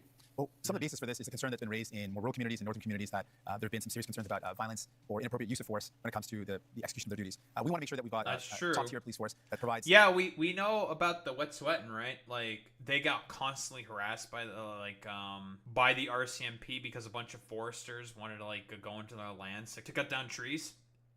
And the wet sweat, and we're basically like, no, you're not going to do that because this is our land. This is our community. Fuck off. And I think they ended up winning the case on that. There was like a big documentary about it, I think. That talked about that whole situation. But yeah, like literally like the RCMP were like sicking dogs on them and shit. It was fucking crazy. Security and safety to those communities in a way that's sensitive and understanding of the communities they're serving. I also think what's very important is for Indigenous communities, Indigenous policing. This is an area of deep concern. I think everyone in our country should be safe. You should be able to be safe at home, safe when you go to work, safe if you take public transit, safe for your kids to be able to play in the local playground. And that's something I'm committed to. And the other area that I'm focused on when it comes to public safety is making sure we prevent crime before it happens. And that's why we want to see increased investments in our border security. We saw under the Conservatives, they cut 1,100 border officers in one day. So that prevented our ability to keep our borders safe. That stops those Okay, materials. Mr. Singh, that's time. Not sure it was about the RCMP, but maybe we can get back to that during the open debate segment, which we go to right now. Mr. Polyev, you get the first word on this one, and it sort of dovetails on the last answer you gave, which is, you have pledged to... Yeah, I don't like does the RCMP do anything with like border security? I don't think so. It's federal police. Whatever. Be the first prime minister in this country to use the notwithstanding clause, setting aside charter rights of, as you call them, multiple murderers. Why do you think that's necessary? To be clear, I want to uphold the charter rights of Canadians. Oh yes, this was a really like bad thing. God, what was it? Setting aside like charter rights. I have to look exactly at what fucking Polyev said about that. This was like a recent fucking scandal he had, right? Pierre Polyev setting aside charter rights. Because he said some fucking crazy fucking shit. Yeah, that he wants to like override a law. He wants to pass a law that overrides a charter right, basically. So the Canadian bill for charter rights. It's basically like our version of like the Constitution. It outlines like the inalienable rights that you have as like a Canadian, basically. Let's see. Where is the thing that's said? Right. Okay. It was about consecutive life sentences. So on Monday, Polyev promised to use the notwithstanding clause to impose consecutive life sentences on multiple murderers. The Supreme Court of Canada ruled in 2022 that imposing consecutive life sentences violates an offender's charter rights. Section 33, known as the notwithstanding clause, allows for premiers or prime ministers to offer rulings on legislation that judges have determined would violate sections of the charter for a 5-year period. Yeah, he wants to get rid of that because he wants to be the one who's the judge of that. Not premiers or prime ministers, but him. He wants to have more power for himself. Watch. Carney calls Polyev's plan to use notwithstanding clause a dangerous step. For those who invested so much of their life supporting a charter, it's always a tremendous concern that it could be used the way we're seeing now. So basically, he's trying to like use it as like a stick to, not like a stick. I don't remember where I was going to go with this point. I'm just going to keep reading the article. Not in crisis situations, not judicially, not after massive public debates and so on, but a majority government for its own political reasons playing to its base. Yeah, he basically wants to use like this the notwithstanding clause. He wants to like get rid of this because or like try to ignore this because he wants to like just get rid of political dissidents. That's what he wants to use it for. Because, you know, guess what? Pierre Poilievre, he's basically our version of Trump. He's like no fucking different, but what? The clause can override certain sections of the Charter, including Section 2 and Section 7 to 15, which deal with fundamental freedoms, legal rights, and equality rights, but cannot be used to override domestic rights. The clause has been used at the provincial level, including by Saskatchewan, Quebec, and Ontario, but no federal government has ever used the clause to pass a law. So, like, yeah, he's trying to, like, justify it as, like, we're going after, like, murderers and stuff. But that's, like, now we can do, like, the whole fucking slippery slope. It's like, well, you know, I said, like, we were just only going to use it for murderers. But now that we have this law passed, why don't we start going after some other people as well? And that's, like, the problem with it, right? Under Section 7 to life, liberty, and security of the person. Right now, that right is violated by multiple murderers who are given discounts. The case in question was a gentleman who went into a mosque and shot dead 6 innocent worshippers. He got, according to this ruling, only one 25-year sentence, meaning he could be out in his 50s. He only serves 4 years for every murder that he carried out. That is outrageous, and I will use the constitutional powers that are created for this purpose to ensure that mass murderers stay in maximum security penitentiary for life. They will only come out in a box. We will also pass tough new laws that prevent repeat offenders from getting out. Yeah, we all know that's not how that works. Like, if you just do, like... It's the same idea with like it's tough on crime shit, right? Like that didn't work in the US. Recidivism rates are terrible in the US. People constantly go back into jail all the fucking time. Like this shit doesn't fucking work. If you commit 3 offenses under the 3 strikes law I propose, you will not be allowed out of jail until you prove that you are drug-free, that you are behaved perfectly, and you've learned an employable skill, and you've served a 10-year sentence. We cannot allow liberal crime and chaos to go on terrorizing our communities. Yeah, because it's going to be really easy to learn employable skills while you're in like maximum security penitentiary facilities. Yeah, sure, Pierre. Need is a real plan for change, so that we can bring back the safety and the security the Canadians used to take for granted. Let me get Mr. Carney to respond to that. You think that's an appropriate use of the notwithstanding clause of the Charter? I think that the one of the core responsibilities of the federal government, Prime Minister, is to defend the fundamental rights and liberties of Canadians. And those fundamental rights and liberties of Canadians are outlined in our Charter of Rights and Freedoms, which is 43 years old literally today. I think it's a very dangerous slope to override judgments of the Supreme Court of Canada. In fact, the Charter of Rights and Freedoms exists to protect Canadians from people like us on the stage, politicians who may use their power to override fundamental rights. And the issue in using by the federal government, I'll stop here, is not where you start, but where will you stop. Mr. Poilievre, I should get Mr. Poilievre on that. Is it a slippery slope to use it in this case? I must say, I would be quite interested too, because Mr. Carney said that he didn't want us to use the notwithstanding clause before adopting law. And yesterday he said that he felt that it was wrong to use the notwithstanding clause after a law is adopted. So if we cannot use it before and we cannot use it after, it means that Mr. Carney believes that we should never use it. But it is very important. And the Ford case made it clear. The Constitution says how it should be used, but never how or what we will do with it, because it's the prerogative of the provinces. So do you want the Supreme Court to overrule another judgment of the same Supreme Court because you don't like it? Because that would be being the hell of a politician, as you define them. Well, let me just start by saying, first of all, yeah, thank you. I just start by saying, let's not let Mr. Poilievre get away with making this ludicrous claim that anyone on the stage thinks that violent crime should get a less severe penalty. Obviously, that is not a special position he's taking. Everyone agrees that horrible crimes should have horrible sentences. Judges no one are quick to do that. So don't let Mr. Poilievre's rhetoric confuse people. Obviously, everyone agrees that if someone does something horrible, they should pay a horrible price for it. There should be an appropriate sentence that's put in place by a judge. But what I'm concerned about is all of what Mr. Poilievre is talking about is after the fact. Now, there's heinous things that happen, and there needs to be severe penalties put in place. But we also need to keep communities safe. And that's what my focus is. Well, how do we stop crime before it happens? Much of the violent crime that's committed is committed by illegal handguns and firearms that come across the border. Now, Mr. Poilievre admitted that as well, that it is illegal handguns and illegal weapons that are used in violent crime. So our plan is let's stop those illegal weapons getting into our country in the first. Yeah, like we have like how many fucking guns that probably come in from the U.S. The same thing happens in Mexico all the time. Why do you think those fucking gangs and like the cartels in Mexico are like as armed to the teeth as they are? So armed they're able to take over towns, like quite literally. There's parts of Mexico that are extremely dangerous and that are completely run by cartel gangs and shit like that. Why?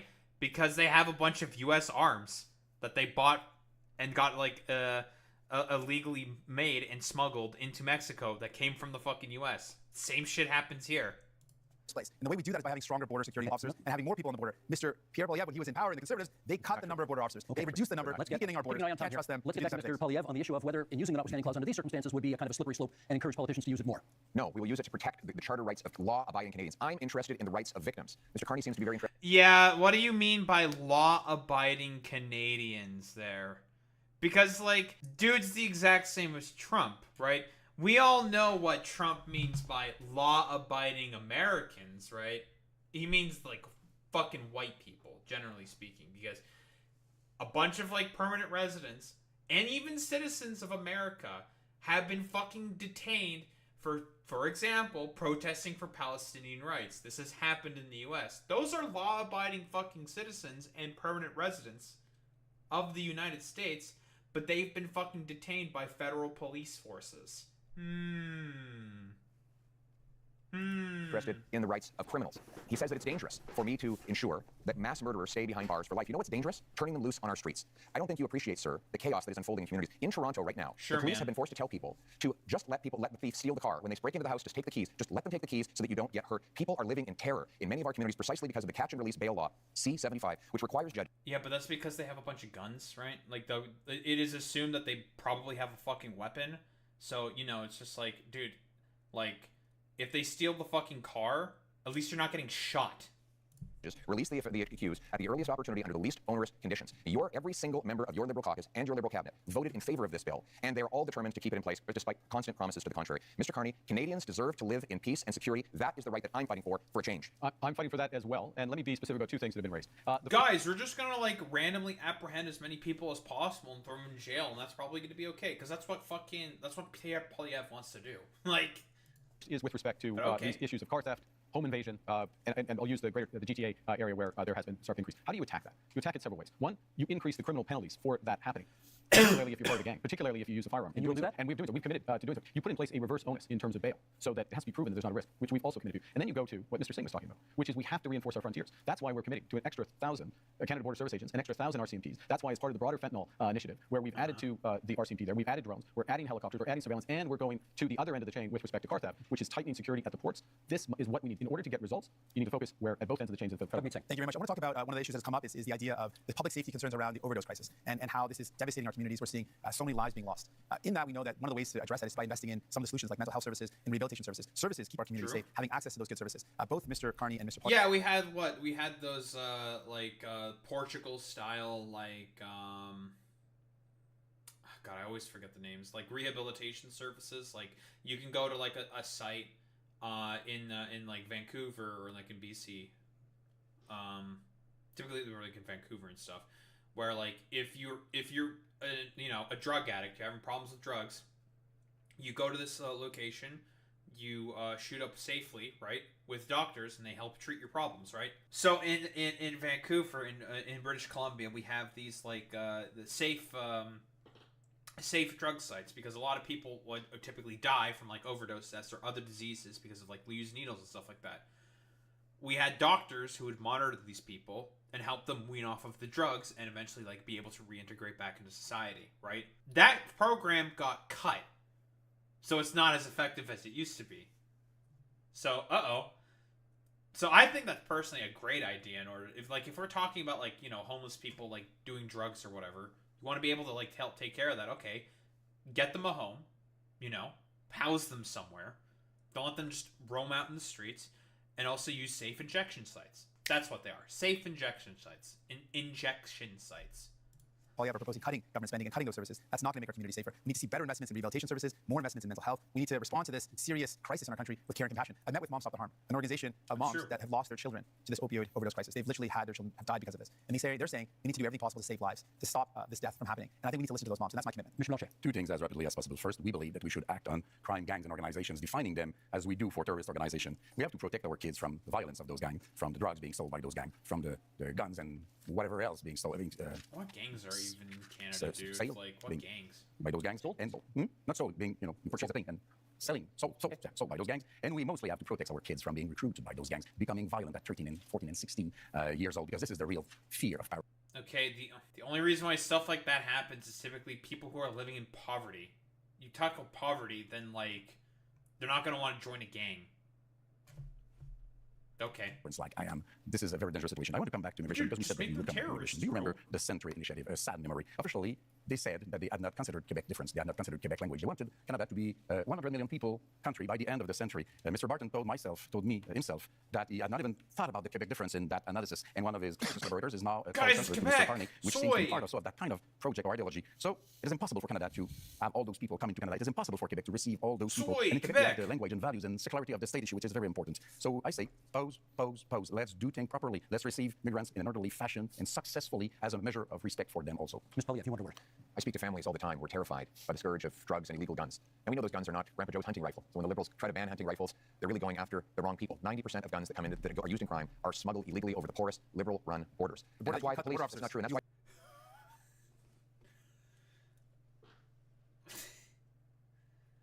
That's so fucking funny, bro. The poorest Liberal run the board, like, do the fucking same shit. It's the same fucking Trump rhetoric all the fucking time, every single time. And yeah, like, you want to cut the fucking services that would help enforce these things. And okay. Why the police actually, if I could, the police actually endorsed me. The police in Barrie, in Peel, in Sault Ste. Marie have all endorsed me because they know that I will go after the gun smugglers. Oh man, it's the police. I wonder why the police would fucking endorse you, Pierre. The police doesn't do anything about, like, guns being smuggled over the border, you fucking idiot. That's not like, what, in Peel? In fucking Barrie, bro? Are you, for real? And criminals with 2,000 extra frontline border guards that will stop the guns from coming in. But unlike the Liberals and NDP, I will not ban hunting rifles. The Liberals want to protect. I want to protect Canadians from criminals. The Liberals want to protect. Yeah, like, the only guns that got banned were fucking, it was handguns that got banned. Hunting rifles? What are you talking about? I know people who own hunting rifles. Nonsense. From hunters. I think we know which one makes sense. Carney, quick intervention, Mr. Carney. Then I got a question for each of you before the segment's out. Okay. We absolutely fully support hunting rights of hunters and indigenous Canadians. But I'm going to raise an issue, which is a serious issue. Talk about safety. There are people, we're in Montreal, in Toronto, across this country, who fear going to their synagogue, fear going to their community center, fear taking their children, leaving their children in school. And this has to stop. This is it's totally unacceptable. So what we're proposing is to make it a criminal offense to threaten or to impede anyone from being near or going to their place of worship, their school, their community center. It pains me that when we have to do it, because this is not what we should be doing as Canadians, of course. But we will put that in place. Let me get back. And this is a fundamental issue with... Let me get 10 seconds from each of you before the segment's out on what you perceive to be the biggest security threat to Canada right now. 10 seconds each. Ms. Polyev. The physical security threat to our country is the rampant crime wave that is running out of control. After the last decade, we had a 116% increase in gun crime. We need to lock up. Yeah, like, rampant crime wave? I'm pretty sure crime is down. Like, is there a rampant crime wave?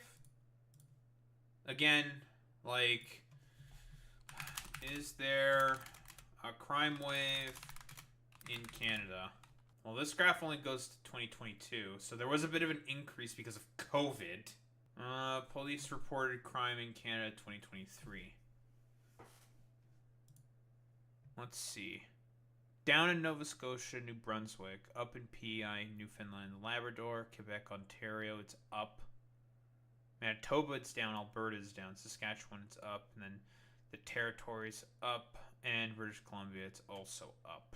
Down in London, Ontario, down in a bunch of different places, up in a bunch of other different places. Okay, so that's 2023. Whoops. Crime statistics, Canada. Crime and justice statistics. I just want a graph seeing, has it gone up? Do we have a big crime wave going on? That's what I'm mostly curious about. Go on, stats can. Give me what I'm looking for. Incident-based crime statistics by detailed violations. Total all violations, actual incidents. So 2.4 million incidents in 2019. Then it went down because everyone was inside during COVID. Okay. 2.2 in 2021, COVID still. And then it went back up to about 2.4 million to 2.5 million. So it's back to around where it was before. But then people would say, like, what? Has it been, like, steadily going up?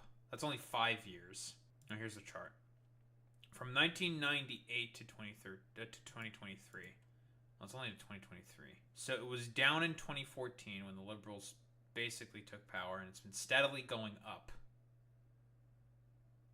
Okay. So crime has been steadily going up.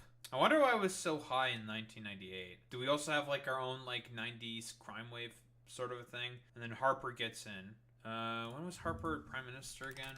When was Harper Prime Minister? 2006, right? So 2006. It was already on a downward trend. It was going down. Harper was in power till 2014, I believe. And crime was at an all-time low.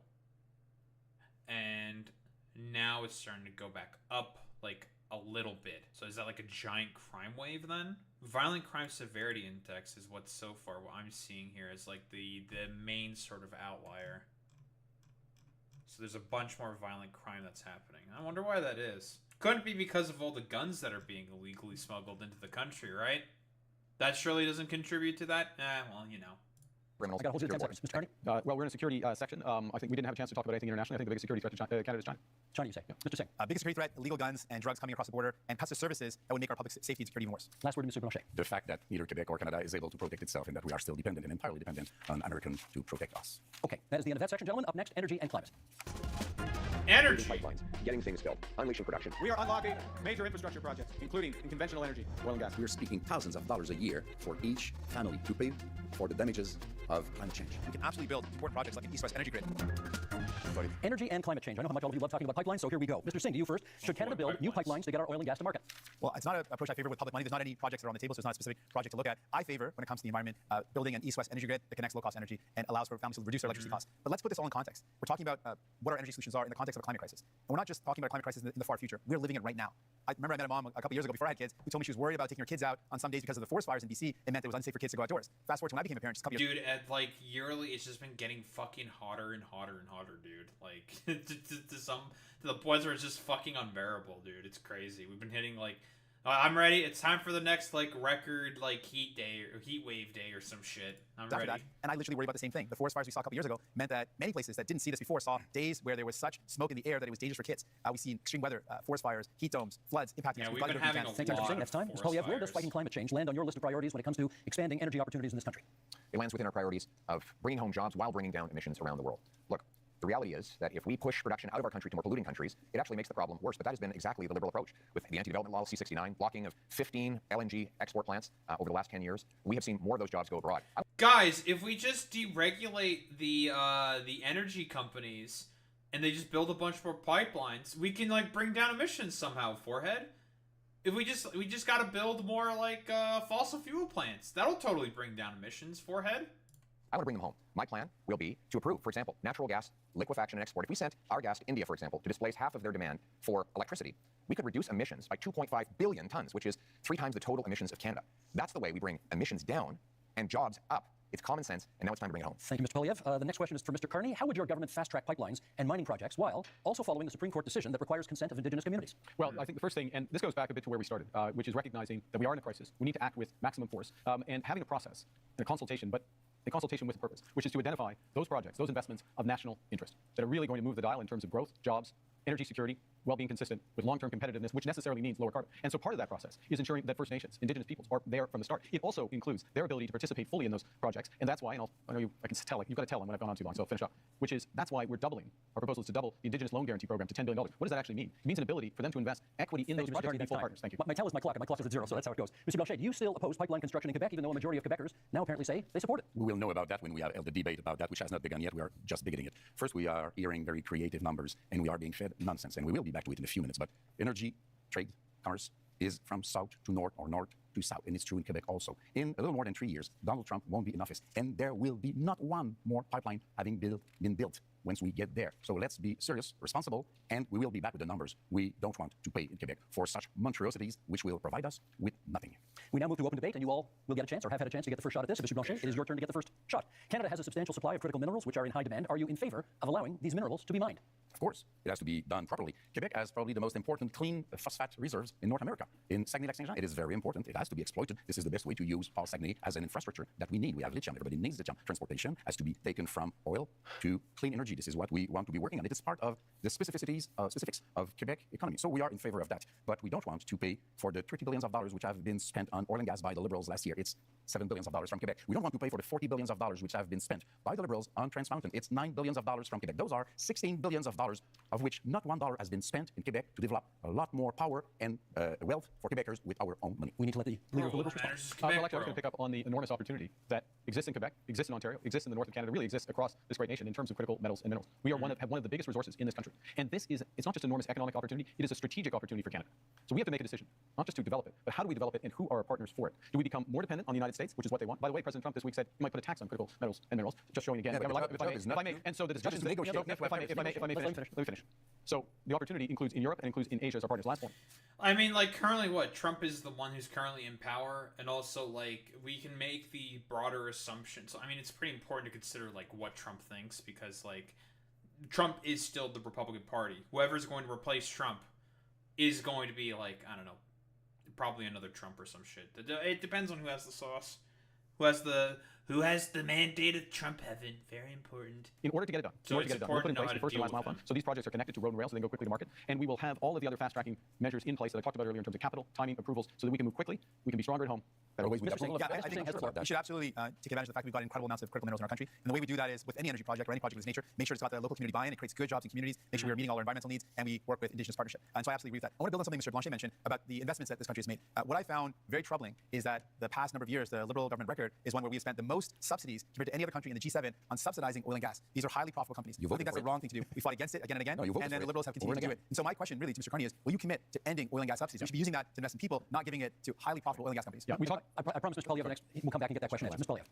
Well, Mr. Carney, you point out that Donald Trump has a wrong-headed idea of putting a tax on our mines and our industry, and that is wrong. But so do you. You want to apply a massive industrial carbon tax on Canadian mines, Canadian steel mills, Canadian aluminum plants, Canadian oil and gas plants. And your idea is to double the tax that Trump is applying by hitting them a second time. This will do nothing for the environment. It will actually ship our jobs south of the border, just like President Trump wants. Why would it? Okay, this is so fucking stupid. America currently doesn't have the fucking infrastructure to get have more fucking steel mill jobs, right? They don't.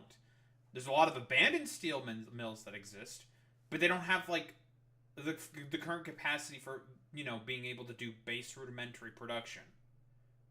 So that would mean those resources would get shipped off somewhere else for it to get refined. Also, is there a big epidemic of loss of manufacturing within Canada? Is it a thing? Most of the stuff we manufacture here, it's mostly cars. That's the main thing for us. My plan is to bring that production home here to Canada. For example, I will give a tax credit to low-emitting Canadian industry like Quebec's aluminum, for example, or British Columbia's natural gas, so that we not only bring home the production, but we do it below global average levels of emissions, so that we actually help the environment while bringing home the jobs for our people at the same time. That is a sensible, pragmatic approach that puts us in charge of our economic destiny so we can stand... Yeah, again, like I said before, do we have the current industrial capacity in order to be able to fund this? Or not fund this, but to, be able to produce those the products with metals? Do we have that? Again, like I said before, with cars, yeah, we have plenty of car plants in this country, right? But do we have a bunch of steel mills? That's the other question. And the Americans in a position of strength for a change. Mr. Carney, I want to give you a chance to speak to Mr. Singh's criticism about oil and gas subsidies and Mr. Poilievre's criticism about the industrial carbon tax. Okay, I'm going to make 3 points. I'll make 4 if you want me to respond to that, but I want to make 3. The first is that I answered this question last night, but I think the puck had already dropped in the Canadians games. Not everyone heard it. Yes, end to oil and gas subsidies. That's why you need Secondly, recognizing that the biggest component of that was the cost of building Keystone, which is the pipeline which has helped to increase oil exports by 50% in this country. That is an asset of the people of Canada. We own it. The question of what to do it. So it's not a subsidy that has disappeared. It's actually an asset of Canada. The third point, though, in terms of where the oil and gas industry... Wait, I thought Keystone got canceled by the Americans. On the American side, there is no more Keystone pipeline. Biden fucking yeeted that shit out. Particularly the oil industry, wants to to go, which is to become low carbon in production and transportation. One of the big projects we need to move forward with is carbon capture and storage, the Pathways project, so that we have oil and gas that is competitive, not just today, 10 years from now, and 20 years from now, as the world uses less, we want to have more market share. We need to do that. My government will move that. But by definition, the subsidy isn't when we buy a pipeline. I'm talking about subsidies that go to oil and gas companies. Independent, separate from the country, oil and gas companies. That's what the figure you quoted last night included the cost of the pipeline. Do you want to address $billions this of spending, we got to stop spending. Sorry, can we get you to address his point about the industrial carbon How tax? much will the industrial carbon tax add to the price of a car? So the first thing I want to say is I'm going to address the broader point. The broader point is the entire absence of a climate plan from Mr. Polyev, which, by the way, is going to put our industry and our country at a disadvantage. Yeah, so far Pierre Poilievre's climate plan is just to be like, nah, ignore that shit, fuck that, and just build more pipelines, forehead. It's like, that's totally going to help, dude. Looking for new trading partners. Guess what? Most people want to deepen our partnership in Europe, in Asia. Those countries care about whether or not you've made progress. Second thing is, we're designing a program so that the big polluters pay Canadians at home for making responsible climate choices, for retrofitting their home, getting their emissions down, or improving otherwise. And that is smart climate policy. It's better for the big polluters, and it's better for Canadians. Pierre Polyev. Mr. Carney didn't answer my question. I asked how much would the industrial carbon tax on Canadian steel add to the price of a car. He won't answer because he knows that it will be very expensive because there's lots of steel in cars. Now, while Mr. Carney has temporarily but you know the answer? hidden the carbon tax, thousands of dollars extra cost. When you add taxes to steel, you raise the price of everything that uses steel. When you add everything taxes Yeah, again, the problem is oh, good dude, if we just build more cars for it, I mean, those are emission, those. If we're talking about fucking climate right now, those are things that emit. Obviously, I don't because the problem is that it's a lot of individualized solutions to this problem, which that's not going to fix climate change. It's not an individual sort of what. I mean, it's the propaganda that's broadly been used to sort of justify, emitters to not fix any other problems. That's the main issue. The problem is that the oil and gas companies, they just should get the shit fucking tax out of them more. That's what's gonna fix the problem. But because we've known since the 70s, ExxonMobil even themselves said oh yeah, we've known, we've always known, we just didn't say, or just lied about it. So it's just oh, okay, that's cool, fantastic, excellent. So you guys knew about the fact that this was causing climate change, and you didn't do anything about it. So we're kind of behind the ball by 50 years as a result of that, but tomato tomato. And are doing taxes on companies to incentivize them to not build and not use as many fossil fuel resources is definitely a way to sort of be to cut down on that. So of course Pierre Polyev wants to get rid of that because he doesn't give a shit about climate change. Add the carbon tax onto the price of, for example, fertilizer, you increase the price of food. So while Mr. Carney has temporarily hidden the liberal carbon tax at the pumps while keeping the tax fully in law and planning to raise it after the election, he's also going after a tax on our industry that will ultimately be passed on to you. After a lost liberal decade of rising costs, we cannot afford a fourth liberal term. We need a new government that will fully tax the carbon tax, increase the jobs that we have here in Canada, and bring down your cost of living. There's no fucking carbon tax, dude.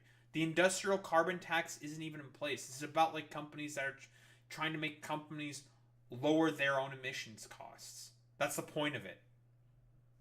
We've got just a little over 3 minutes left in this segment. So, Mr. Singh, I want to ask you, do you think climate change is still a priority from Canadians? You're out there, what are you hearing? Absolutely. You speak to any young person and they think, we're seeing climate crisis in front of us happening right now. You speak to seniors who say, we used to be able to live in our homes without air conditioning, and now we're seeing heat crises in communities that never had worries about extreme weather. We're seeing flooding, we're seeing forest fires like never before. We're living in a climate crisis. So Canadians are absolutely worried about it. As soon as we come into a summer, we start seeing those forest fires again. It's top of mind for Canadians because they're living it, they're seeing it. And I want those Canadians to know, Mr. Carney's not going to end those fossil fuel subsidies unless I'm there to fight back. Mr. Polyev wants to let big polluters pollute as much as they want, poison our beautiful land, our water, our air. He wants to let them dump into our oceans. I mean, I'm going to fight back and defend our environment. I mean, you literally just said, for example, that you'd be fine with selling off federal land to real estate developers, Pierre. You don't have a problem with people polluting. You don't give a shit about any of that stuff. You literally said that you would deregulate companies if they build more fucking pipelines. This man Pierre Polyev, he has no fucking place to speak when it comes to stuff like this. On the issue of whether or not people still care about climate change. I think people should be kept very informed about climate change because we are in a very strange denial situation about climate change, which still exists and is very expensive. And I'm sorry to crash your party, guys, but you are telling fairy tales. Clean oil and gas is a fairy tale. Large-scale carbon sequestration, sorry, I'm French, is a fairy tale. It does not exist. If Alberta wanted to exploit oil and gas and it were not a matter of pollution, I wouldn't mind at all. That's their business. Our own powerhouse in terms of energy in Quebec is clean energy. We are the best place in the world to achieve that. Our market is the northeast. That's true. Yeah, Quebec has probably the biggest hydro plants in the country, I think, right? If I recall correctly, it's all about hydro for Quebec. When I lived there for a year, it was all hydro plants. You paid to Hydro Quebec, and it was all provided by water. part, Democrat part of the United States. We want to keep our money to create wealth in Quebec for Quebecers. Let us be different because we can afford to be Let me give, I will get to you because I said I would. But you've taken a couple of hits here, and I want to give you a chance to respond to some of the things that people on this side of the stage have said. Thank you. Well, first of all, we do support protecting the environment. We want to ban the dumping of raw sewage into our waters. We want to hold large corporations to high environmental standards to protect our water and air. But we cannot do that by raising taxes and sending jobs overseas, as Mr. Carney is proposing to do. That has been the approach of the last 10 years of the Liberal government. With the biggest companies that made yeah, but you just said that you're okay with like removing regulations on like companies that want to build pipelines. So it's like, do you actually support that? I mean, I don't think so, because if you build a pipeline, that's going to contribute more and more to emissions, like logically speaking. Develop our resources say is that we need to repeal the liberal anti-development law C-69, a law Mr. Carney wants to keep in place. They say we need to repeal the industrial carbon tax and get rid of the liberal energy cap. We need 6 months approval in order to take back energy security and energy sovereignty. Mr. Carney, last word to Mr. Carney in a second, please. Thank you very much. You know, I was born in Fort Smith in the Northwest Territories, just north of what the oil sands became. When I was born and when I was growing up in Edmonton, early days, it was a fairy tale, quote unquote. But you know what happened? Canadian ingenuity, Canadian engineers, Canadian governments, both the federal government and the Alberta government got together and converted this. The worst pollution. If I may, may I finish? 10 more seconds to finish, please. Let him finish this point. That's the opportunity we have. That's the opportunity we have in carbon capture. That's the opportunity we have in small modular reactors. That's the opportunity we have in hydrogen beyond. This country can be a clean energy superpower. My government will help deliver. And that is time for the segment. Gentlemen, let us go to our final theme, which is called leading. Yeah, I never really know about like anything about like carbon capture technology. It's just like, is it like really going to necessarily be the thing that's going to take? Like I essentially see it as like the same thing as like electric cars, like basically like an industry that exists to sort of like, yeah, dude, this is totally going to fix the problem. It's not going to be the main catalyst that fixes the problem at all. In a crisis. Canadians know how to weather a storm. Canadians know how to get through a difficult time. If, at the end of the day, we end up with the balance of power, Quebec is safer than it could be in any other scenario. Now is not a time for weakness. Now is the time to take back control. Canadians are always ready when someone else drops the list. Okay, leading in a crisis is a pretty broad theme that allows us to explore many different avenues here. So let's get to it. Mr. Carney, you get the first question this time. We haven't balanced a budget in this country in 17 years, and 10 of those years were under your party. You have pledged to get us to a balanced budget in 3 years. Question is, how? So, let me put this in the context of leading in a crisis, which is, in a crisis, you got to plan for the worst. Worst is that the U.S. actually does want to take us over. Secondly, you got to have a plan to build, and that'll include a fiscal plan, and we'll get to that in a second. The third thing is you need to respond in a crisis with overwhelming force. You need to think big. You need to move rapidly. The things we've been discussing today are a subset of what we can and should do as a nation, and we can deliver. And government can play a role, but its role has to be catalytic. And so our approach is that we will slow the rate of spending. It's been growing at 9% a year, operational spending, program spending, away from transfers into 9% a year. We'll slow that to 2%. We will focus on a small amount of capital spending by the federal government in order to drive enormous private investment up to $500 billion by 5 years. Thank you, Mr. Carney. Ukraine surely constitutes a crisis. Leading in a time of crisis, Mr. Polyev, question for you. If the United States withholds support from Ukraine going forward, do you believe Canada should commit more to assist? I believe we should continue to support Ukraine. Our party supported donating missiles that the Canadian military was decommissioning. We support. That was interesting, yeah, that Pierre Polyev is okay with supporting Ukraine. With that is interesting. You know, I guess he does have a distinction from Trump. That's surprising to me because I felt like it's like, nah, actually Zelensky was the one who caused the war in Russia or whatever the fuck. I guess like Pierre Polyev in this particular instance is a bit more of like a neoconservative, you know, like how old neocons thought. I do question and wonder because there's like a lot of far right Canadians who do like the whole fucking MAGA Trump train and stuff like that. And there's a bunch of Trumpers that are in the Conservative Party. The question is like how much are they going to really appreciate an answer like that that Canada should continue supporting Ukraine? I'm interested in seeing like what could happen there. Supported funds and other armaments to back the Ukrainians in the defense of their sovereignty. We also need to rebuild. And yeah, also like he is correct. Like most of the stuff that gets sent over the Ukrainians is stuff that's about to be decommissioned, which saves money overall for Canadians. Our own Canadian military because the Russians want to make incursions into our waters. We'll be buying 4 massive Arctic icebreakers. I'll be opening the first Arctic base since the Cold War in Canada. The Russians want to make incursions in our waters? Huh? Huh? Be a catalyst. We're going to double the size of the Arctic Rangers and fill the vacancies in our Canadian armed forces. We need a change to rebuild our military, which has been so disintegrated under the cuts and the mismanagement of the last 10 years. But we can have a change because we have the best soldiers, sailors, and airmen in the world, and they will have full backing from my government if you give me the honor of becoming Prime Minister. I'm not going to lie. I'm just confused, like, about, like, the cuts that are happening. Like, are there, like, I mean, there's definitely been cuts in, like, the armed service and in like, the arms, and the arms forces and, like, the military and shit. It's like, we don't really need that shit, to be honest. Who would want to fuck with us? Like, why? But okay. Back to that one in the open forum, because I'm not sure we got an answer about Ukraine on that one, but okay. Going on. Yeah, Mr. you Blanchet, really answer the question. We'll get more details, perhaps, as we go forward. Mr. Blanchet, given the U.S. trade war, should any talk of a referendum on Quebec independence be put on pause? That one is easy. It will happen only after the negotiation is over, and that's a good thing. I want to say I support the idea. We must help Ukraine, but we also must help the civilians of Gaza, and we must destroy Hamas, which is a terrorist organization. You know what? I don't... This is why it's so funny. We need to help the civilians of Gaza, but we also must destroy Hamas. I mean, like, okay. This is why I always find Blanchet so funny, the leader of the bloc, always so goofy, because it's just like, it's like the constant like speaking out of both sides of his mouth. It's so funny.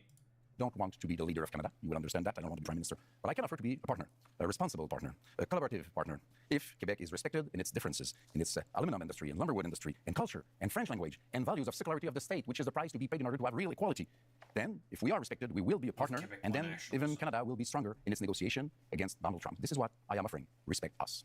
Mr. Singh, I watched last night's debate. You seem very eager to talk about healthcare, so let's talk a little more healthcare right now. You have made many promises on healthcare. If a province says to you, we'll take your money for healthcare, but not your conditions on how to spend it, what do you do? We've got to negotiate. We can't be giving away money without clear conditions. We're in a healthcare crisis right now. A crisis that is hurting people across this country. People are waiting desperately in line.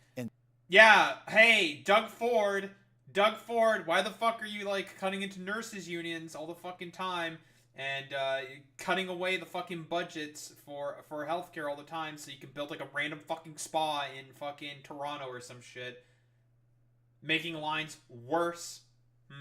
Like, I know, like, a good friend of mine, she works in nursing, and she, like, rails all the time about, like, on Doug Ford, saying, like, yeah, like, literally he, like, cut a lot of our benefits and pay, so a bunch of people are, like, leaving, so all the lines and the situation is just getting worse for healthcare within the province. It's like, yeah, that makes sense. Nice meme, Doug. Emergency rooms for hours and hours. Seniors are waiting for years and years to get the care that they need for surgeries that would remove pain or help them deal with mobility issues. We're in a serious crisis. Healthcare workers are burnt out. They are overstretched. And what we're seeing is more and more privatization, and that is hurting our public universal healthcare system. So we've got to fight back against it. We cannot allow our public money to go to a for-profit private clinic lining the pockets of a rich CEO or investors instead of going towards care. We need to make sure that we are investing in solutions where care gets to people, not profiting those at the very top. And so that's my commitment. I'm going to fight to make sure we defend our healthcare against the threats of Americanization and privatization. Okay, we now go to open forum debate, and perhaps, Mr. Polyev, you get the first word here. This might be a good time to put a little more flesh on the bone of what you think Canada could do for Ukraine if the U.S. backs out. Yes, and my answer is that we should continue to support Ukraine. We don't need to follow the Americans in everything they do. When they're wrong, then we will stand on our own and with other allies. And with respect to Ukraine, that of course includes support with intelligence, equipment, armament. Yeah, this is really, really surprising that Pierre is saying this. I'm very surprised about this because, again, like, most of his constituency are going to be, like, fucking mega fucking conservatives, like LARPy, Martin MAGA dipshits, but with a Canadian flair or whatever the fuck. And they would hate supporting Ukraine. Very, very interesting. It also includes defunding Putin. Right now, Vladimir Putin has a monopoly on the European energy market because, frankly, the Liberals blocked exports of Canadian natural gas off the Atlantic coast. They blocked multiple projects. I would rapidly... That's just not even true, right? Like, what? I believe they've been weaning off of, like, the resources that have been fucking provided by, because it used to be, like, 45% of European energy was being provided through Nord Stream. And then it's already decreased this year to like 18%. Because they can't just like cut it off completely, right? Naturally speaking, they have to like give it a bit of time so they can find other like sort of avenues and other like partners in order to be able to meet energy needs and stuff like that. Obviously, like maybe they've been also like tapping into like Norway's reserves or whatever. Like there's a bunch of different stuff, right? Like the Europeans are becoming less and less reliant on the Russians for their energy needs. Like that is a fact. Approve those projects on national security grounds so that we can actually ship Canadian natural gas over to Europe, break European dependence on Putin, defund the war, and turn dollars for dictators back into paychecks for our people. Mr. Carney, you wanted to add? Well, I want to... I mean, like, the thing is like, that's not necessarily going to work. It's not only going to be the Europeans. You also have to then look at the Chinese, look at the Indians as well, because they've been constantly buying Russian gas and oil on the fucking cheap, right? And that's what the Russians are using to currently maintain, well, their war economy. To go to the situation in Ukraine because it's very important. We've been a steadfast, Canada's been a steadfast ally, and Canadians have stepped up, welcoming Ukrainians into their homes and supporting them in other ways. My first month as Prime Minister, we joined the coalition of the willing to support Ukraine as the U.S. step back. So led by France, the United Kingdom, with Ukraine, number of European nations, Australia, ourselves, New Zealand. That's an example of how the new world is going to be. Canada participating in these areas and helping. It also means open trade. Mr. Polyev voted against free trade agreement with Ukraine. It means aid for Ukraine. Mr. Polyev wants to cut foreign aid, including for Ukraine, or not. He didn't mention support for aid for Ukraine. We have to stand by them.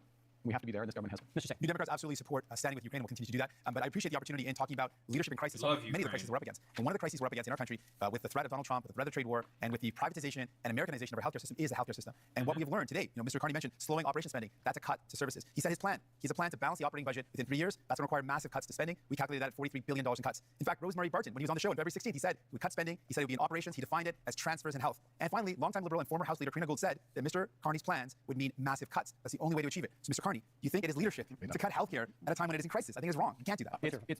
We will not cut transfers for healthcare. We will not cut healthcare spending. Full stop. But Mr. Carney, who do we believe? Mr. Carney today, or the one he spoke on Rosemary Barton's show on February 16th, the one that repeated again that you cut spending? Who do we believe? If I may, consistently said we'll preserve all transfers to the provinces, including the increases. We will preserve all the transfers to individuals, I won't detail them all, but there. So we're looking at addressing an operational spend, which is about $150 billion. We will address that. We will make it more efficient, and we'll do it in 3 years, and we'll balance that budget. I am 6 minutes behind Mr. Carney, so I will speak a little bit longer. First, I will support any initiative which will bring Canada aligned with Europe and NATO in order to be stronger and facing new threats. I believe that 2% won't be enough. I'm not more in favor of war than anybody else, but we have responsibilities, and our main ally is removing himself from the stage, so we have to step up. We have to do our part. I want to go somewhere else entirely, however. I want to ask Mr. Carney, if we're speaking about leadership here, if Quebec and Canada were to say, you are not being given a majority government, there will be more conservatives than you would like, maybe more New Democrats than you would like, and more people from the bloc than you would like. Will you accept, because you don't seem to be very eager about that, to deal with people which basically are more experienced than you are, as legitimate as you are, and would be more representative altogether than you would be being alone in your little kingdom? And I want also to... What? I mean, Mark Carney hasn't been in politics for a while, but he's been like working as like a banker for like forever. I mean, banking inherently gets very, very heavily entwined with politics. Is he talking about like politics? I don't know. This is a little strange. To propose to you all guys that 1 week after the election, we all meet, whatever the results, and we start dealing with this crisis together, because this is what people, either they are from Alberta or Quebec or wherever, this is what people expect from us. Mr. Carney, is that something you could get behind? I look forward to meeting with everyone. You're welcome to come, Steve, if you'd like. We can try. That's not very respectful. No, but I'm coming. I'll come to the court. Okay, I'll come to the court. Look, in a crisis, yes, you need a team, and you need to bring the country along with you. Yeah, it's like the argument here basically like, oh, Mark Carney is just not going to work with anyone. He's just going to be the only one who manages the crisis. I don't know. Every time there's been like an economic crisis for whatever reason, he has seemingly done a pretty good job at like managing that. I mean, if there's political crises, that's going to be a different sort of ask, but like, So what I did in the first week was to bring the premiers together, meet with all the Indigenous leaders, and move forward in that context. Now, the question is, who's going to lead? Yeah, that's what the tariff stuff, yeah. He did do that. Out of this. Whoever leads out of this, if I may, Mr. Blanchet, thank you. Whoever's going to lead out of this is going to need to work with all the provinces, work with Labour, work with Indigenous leaders, work with all Canadians to bring them forward in a united front. And if I make this last point, one of the things that has happened, which is a credit to those people at home, is that Canadians are coming together. And it's our responsibility to meet the strength of Canadian unity. Still, I have one small point to make. You will be elected, if you are elected in the parliament where there are other leaders. I don't know if he called you, or Mr. Poilievre, I don't know if he called you, but before yesterday, you have not spoken to me once, even if I proposed it so many times, but you say I speak to provinces' leaders. You're not elected in provinces. You are in the parliament where people are to make decisions which might not always suit you, but this is democracy, I'm which you don't know too much about. I'm going to jump in here because I'm noticing what the clock is saying, and you brought up Gaza earlier, and I think our audience would be interested in hearing your views on the other major international crisis facing the world right now. Before we get there, finish up on the healthcare. I just want to speak to healthcare workers right now who are deeply worried about the status of our healthcare system. To Canadians who believe and love our universal public healthcare system. To patients who are stressed out. If you're worried about which Mr. Carney to believe, the one today or the one who spoke on previous shows and said he would fight, vote for New Democrats, and we will fight to defend our healthcare. We'll never let like to hear what you have to say about this question, and we have less than 5 minutes for it here. What role should Canada play in the other major international crisis in this world, in the Middle East and the war in Gaza? Pierre Poilievre, would you start us off on that? What role can Canada play? Well, first of all, we must condemn Hamas, and more importantly, the terror sponsors in Tehran who initiated the attacks, Hamas? the horrific attacks of Hamas. We need to defeat the terrorists so that all the peoples of the world can live in peace and to defend. Yeah, like what does defeat the terrorists mean? Like bombing the shit out of Palestinian children? Because that's what the Israelis are currently doing. Like, you're not going to do shit about that. Defeat Hamas. What resistance are they offering? They're going to keep resisting because, like, Israelis still fucking bomb them. So, right of, yes, Palestinians to have their own lives free from the oppression of Hamas dictators and Iranian intervention, while Israel has the ability to live in freedom and peace. But I also want to say, we need to get back to the Canadian tradition, which is that when people come to this country, they leave foreign conflicts behind. The rampaging riots targeting Jewish communities is utterly unacceptable, and it points to the growing chaos that we see in our streets. Yes, this is a very, very common thing that's definitely happening in Canada. I totally believe Pierre Poilievre when he says that. Totally. after 10 years of incredibly irresponsible liberal policies of weak borders, of dividing people into groups, of saying one thing to one group and the opposite to another, dividing and conquering. We must end that division and unite our people so that everyone feels safe, and that when we come here, we put our foreign conflicts behind and we put Canada people, first. people come from countries from around the world and they care deeply about where they come from, and they should be able to do so. That's a part of being in our country, to have that freedom. Your treatment of Palestinians has been frankly disgusting. Your treatment of people who provide care and service for people in Gaza has been disgusting. On top of that, people in Israel and in Palestine deserve to live in peace and security. And Mr. Carney, to date, you've not acknowledged that what's going on in Gaza is now clearly become a genocide. It's important to call things out as they are, and you've not done that. Mr. Carney. Oh, I've seen that bit. Yeah, no, I mean that's a good bit, right? Like, it's fairly obvious that what is going on in Gaza is a fucking genocide. The express purpose of the Israeli bombings is for ethnic displacement. And, you know, we've seen, like, the Trump Gaza meme at this fucking point. Like, Trump always talking about, like, oh, it's a beautiful beachside property. I don't know why the Israelis gave it up. It's beautiful property. You gotta take it. You gotta go in. It's just, like, and he's, like, talking about, like, you know, oh, we need to just basically do, like, an occupation. Because Trump has literally said, like, you need to do an occupation in order to be able to, like, take care of Hamas, in order to stop the fucking problem. So it's just like, because that's what's going to take, what it's going to take at, you know, this current juncture. But, like, meh, you know, do occupation and ethnic cleansing. Man, that's going to be really, really good for the Middle East relations for the Israelis. And I mean, is not Mark Carney, but is fucking, like, Pierre Poilievre, is he going to fucking do anything about it? Meh. No, he's just going to make it worse. Because, again, he's like, you need to condemn Hamas. It's like, everyone's already done that, man. No one likes Hamas. That's not, like, the point. Like, fuck off. We need to work, to go to your question, we need to work with our international partners, maximum pressure, maximum encouragement for an immediate ceasefire. That's the first thing. Encourage the return of all of the hostages. Resumption of humanitarian aid. My government put in place $100 million of humanitarian aid, which is ready to go. With respect to where this ultimately goes, yes, two-state solution, but it has to be a viable and free Palestinian state, living side by side in peace and security with the state of Israel. I will underscore one other thing. Mr. Poilievre rightly mentioned Iran. I mean, like I said already, like, the two-state solution is not gonna be, it's not possible anymore. It's not gonna happen. Like, why would anyone want to accept that? Netanyahu's not going to fucking accept that. He just wants Palestinian blood. The main problem here is Israel. The Iranian sponsors in this region, we have to be clear-eyed about the fundamental risks yes. and do everything with our international partners to check it and turn it. Mr. Blanchet. If we are to work together, we will have to be consistent. The Jewish community in Quebec and Canada is harassed by a very little minority of radical Islamists. And we don't do so much. The law in Canada says that somebody may invite people to be violent, to propose genocide against another people, if they can be hidden behind a religious motivation. They are in agreement with that, they are in agreement with that, they are in agreement with that. And we say it is a crime to invite people to violence and killing other people. And this is what is being done very often in Canada and Quebec with the approval of the Criminal Code of Canada. And we are saying this has to be changed. We have to change what we do before we want people elsewhere to change what they do. Last minute in the segment, Mr. Poilievre. This is about crises and leadership. And one crisis we have is in immigration. Because of this Liberal government's commitment to a radical policy called the Century Initiative, which seeks to bring our population up to 100 million people, they have allowed massive overcrowding in our communities. That has caused housing shortages, job shortages, and healthcare shortages. And if I could, buddy, you are part of the problem, my dude. Dude, it's all immigration's fault. I didn't interrupt you. I did not interrupt you. I did not interrupt you. I do not blame.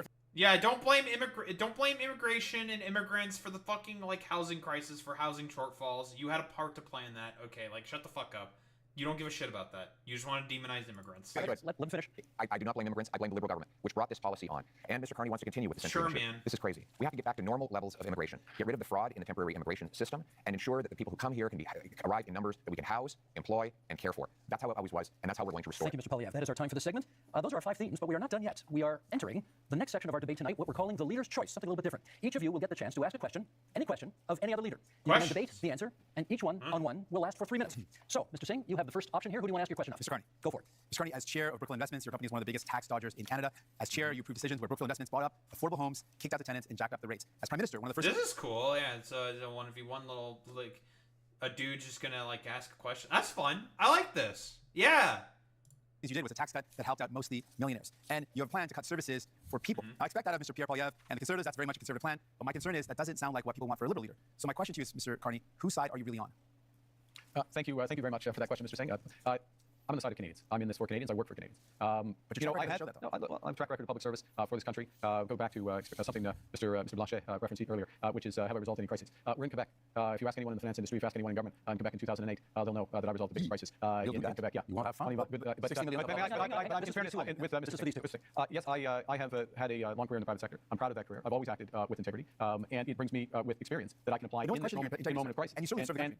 But the problem is who you served. You've served to benefit those at the very top. You jacked up the price of... Yeah, I mean, like, again, it's kind of difficult to make the argument that, like, man, I did a lot of public service, but, you know, worked in like the private sector and just cut like a capital gains tax. Now the justification for that is to like get rid of like interprovincial trade barriers, but like it does get cutting like capital gains tax really accomplish that. That's questionable at best. Homes for people living in affordable homes as a strategic decision. You dodge taxes, and then your decisions as prime minister show you're not prioritizing people, but you're prioritizing big business, the billionaires. So what have we done as a government directly? So we've gone directly to workers using all of our proceeds from the tariffs, committing all of them for workers, the workers most affected. Unlike others who plan to use them to cut yeah, like the proceeds of tariffs. Like how much is really going to be made from like tariffs for that to like go back to workers, and like what does that exactly mean? And you know. We are focused on. EI is not high enough, though. You have to accept that. There will be additional programs. I am fully confident that the next government, whatever government is formed, certainly if I'm in the next government, we will make additional programs. But you didn't do that. Well, I can't. You couldn't, given we're in election process. May I make a core point here, if I may, which is that when you think about workers here today and people watching at home, particularly younger people. I mean, yeah, it is kind of difficult to say that, like, man, you didn't do this and this and this. I mean, he has only been in power for like a month. And, like, Trudeau only started really doing anything at all during the last 2 months when you knew he was going to fucking, like, resign from the government. So it's like it's kind of difficult for Mark Carney to really like say or like do much of anything, because then he just immediately called the election. It's like, well, we've just been in the middle of an election process like this whole time, so it's just like it's like a complete fucking shit show. There is an enormous opportunity in the trades, in the skilled trades. We are going to build this country in a way that has not been seen before. We are literally talking about hundreds of thousands, not jobs, but careers in the trades. And that's why we're investing in apprenticeships and mid-career. I think people are weird if New Democrats aren't there to force liberals to make sure they remember about people they will forget. Gentlemen, that is time. Thank you for that. True. Mr. Blanchet, you have the next question. To whom would you like to put it? Mr. Carney, you avoided quite I would say, skillfully the questions of Mr. Singh. But first, let me correct something. In 2008, not so much by your decision, $10 billion were given to car industry in Ontario, while 60 millions, not billions of dollars, were lent to lumberwood throughout the whole of Canada. I don't believe that's the right way to manage a crisis, since you did not recoup the money from the car industry. Then, you have been a manager of Brookfield. It's supposed to be a green investment fund. But we now know that 50% of the investments of Brookfield is in fossil fuel. It's not so green. You seem to want to support oil and gas industry. That's interesting. You want to support prefab housing, and it's also in the investments of Brookfield, but not in Canada. You want to support nuclear power, smaller reactors, which are more dangerous, by the way, and Brookfield has investments in Westinghouse. You have hidden the money of Brookfield in Bermuda and Cayman Island, $30 billion. Billions of dollars lost for Canada. You are having your taxes being paid by families, workers, elders in Canada and Quebec instead of paying your own taxes. So I want to know, will you, before the election, reveal all the details of your assets, as Mr. Singh has done, as Mr. Poilievre has done, and as I have done? We have a right to know under those circumstances. Let's let him answer. Well, the first thing is, I wanted to say a word about, I'll say a word about Brookfield. This is a Canadian success story. It is the largest infrastructure investor and developer in the world. It is one of the largest, if not the largest, developer of renewable power in the world. And who benefits from that? That's Canadian pensioners. That's Quebec pensioners. That is teachers. That is firefighters. It is a series of people, including individuals on the stage, benefit from that. Now, always acted with integrity. Served the shareholders of Brookfield when I was there. I have left that. I have followed all the rules well in advance. Let's reveal your assets like we all did. And working for the people of Canada. What do you own? Why don't you tell Canadians and Americans what you own? Mr. Blanchet, we're moving on to Mr. Poilievre now. What is Mark Carney's net worth? Like they're trying to make it look like he's like a billionaire or something. I don't know. It's a little weird. Mark Carney, net worth. Financial success is rooted in his extensive banking. Well, what is it? Newly elected prime minister has accumulated a net worth of $6.97 million per Pierre Poilievre News. So a random Twitter account. Okay. We don't really know. I do think they should probably reveal what his assets are, right? If everyone else has. Sure. Who has his opportunity to ask the question of whomever he'd like here, and that will be? Mr. Carney, but if I could begin by setting the stage. The choice in this election is, after a lost liberal decade of rising cost and crime and falling economy under America's thumb, do we want to elect them to a fourth term? Or do we want to change? Change so that you can afford food and homes. Change so that you can be safe on your street, and change so that your paycheck grows faster than your cost of living. Yeah, but again, you've voted against every measure that would do that, but whatever. Nice being. Change with a new conservative government. Because Mr. Carney has not changed. Mr. Carney, in 2020, it was recorded you began advising Justin Trudeau. It's still on the Liberal Party website today that you are Justin Trudeau's economic advisor. You might want to update your website on that. On June 3rd of 2021. He technically is an economic advisor, but he was an informal advisor. So you're just lying about that. You said that inflation would be a sign of economic progress. And you advised governments, including Justin Trudeau's, your Liberal government, to print money, which led to the worst inflation crisis in a generation. Now, that means that mothers went to bed with empty fridges and empty bank accounts, worried how they feed their kids. That seniors... No, the inflation crisis was caused... Well, it was a global problem all around, but it was also caused because of, corporations price gouging. And that's already been acknowledged in this debate. But again, he's not going to do anything about corporate price gouging. Years where they'd be evicted from their homes that young people believe they'd never be able to own a home in the first place. Now, in retrospect, that you look back on the liberal decisions that you advised Justin Trudeau to take, will you look to the camera in the eye and apologize to the many people who suffered as a result of the inflationary policies that you advised Justin Trudeau to implement? You know, I said earlier, but I'm going to say it again. I know you want to be running against Justin Trudeau. Justin Trudeau isn't here. Are you denying? I am here.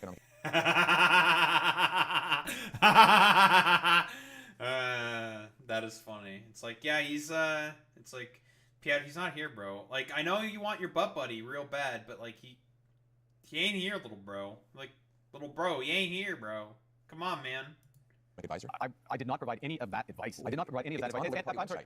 Are you accusing your Liberal Party of lying about your role? Because it says today, you can go to the Liberal Party website now, and it says that you were Justin Trudeau's economic advisor. The way you judge something, in my view, is how they act. What they do when they have responsibility. Twice I was a central bank governor. And in both cases, if I may, in both cases when I was responsible for inflation was less than 2%. I'll add that when I was here responsible for the Bank of Canada. Yeah, like I said before, like the inflation crisis that happened recently was it was a global thing, first and foremost. Everyone was suffering from inflation.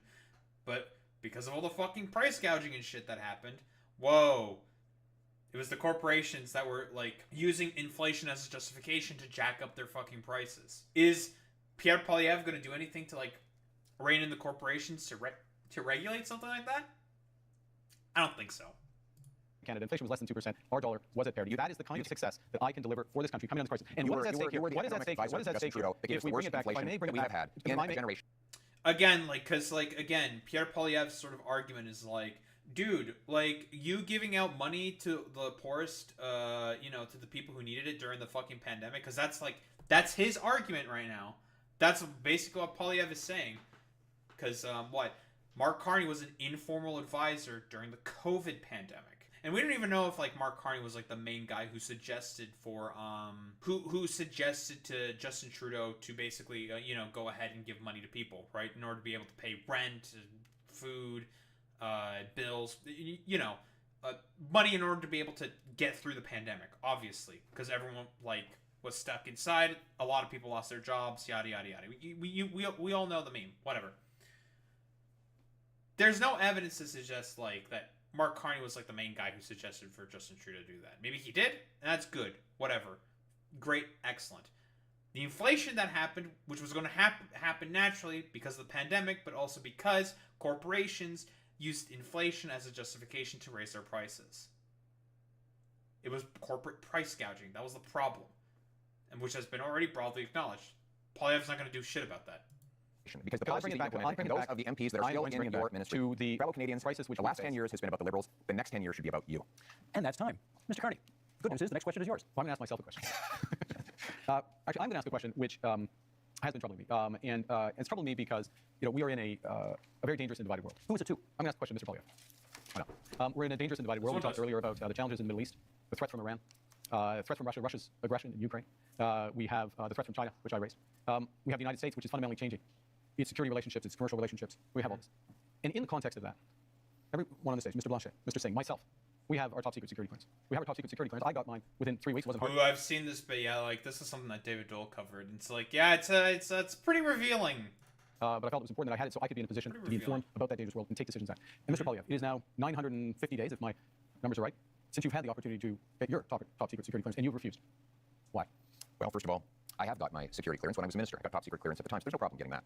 But when the government made this recent offer, they said that if So, I mean, that's the thing that eventually sunsets, right? Like, because eventually, like, things change for top secret clearance, and you have to, like, go get it again. I got the security clearance briefings that I would be gay under the security law, and I could be I need to listen to that again. But when the government made this recent offer, they said that if I got the security clearance briefings, that I would be gay under the security law, and I could be prosecuted if I spoke freely about matters of foreign interference. Now, given that Canada has Cardi's fucking reaction to that, like, all right, that's a weird one. Okay, what are you talking about? What you want to not get, like, security clearance because they think you're gay or some shit? Like, what does that even mean? No, it's because he probably doesn't want fucking security clearance, so then he can just say whatever he wants willy-nilly. That's the real fucking reasoning as to why he doesn't want to get security clearance. He just wants to say shit and spread out misinformation. Like who? Like Donald Trump. Experienced Chinese interference by Beijing, the government of China, in 2 consecutive elections, I needed to do my job to speak freely without fear of prosecution. And that was not something I would be allowed to do. Even Thomas Mulcair, the former leader of the NDP, said that when he was the leader of the opposition, he never would have accepted the kind of gag order that your government and Mr. Trudeau's government was attempting to impose on me. And it's good that I made that decision because it has allowed me to speak freely. It's allowed you, yeah. What does he mean by speak freely? He just wants to spread a bunch of misinformation. That's why he's not getting the top secret security clearance. Uh-oh, stinky. He just wants to put out fucking misinformation. That's the point.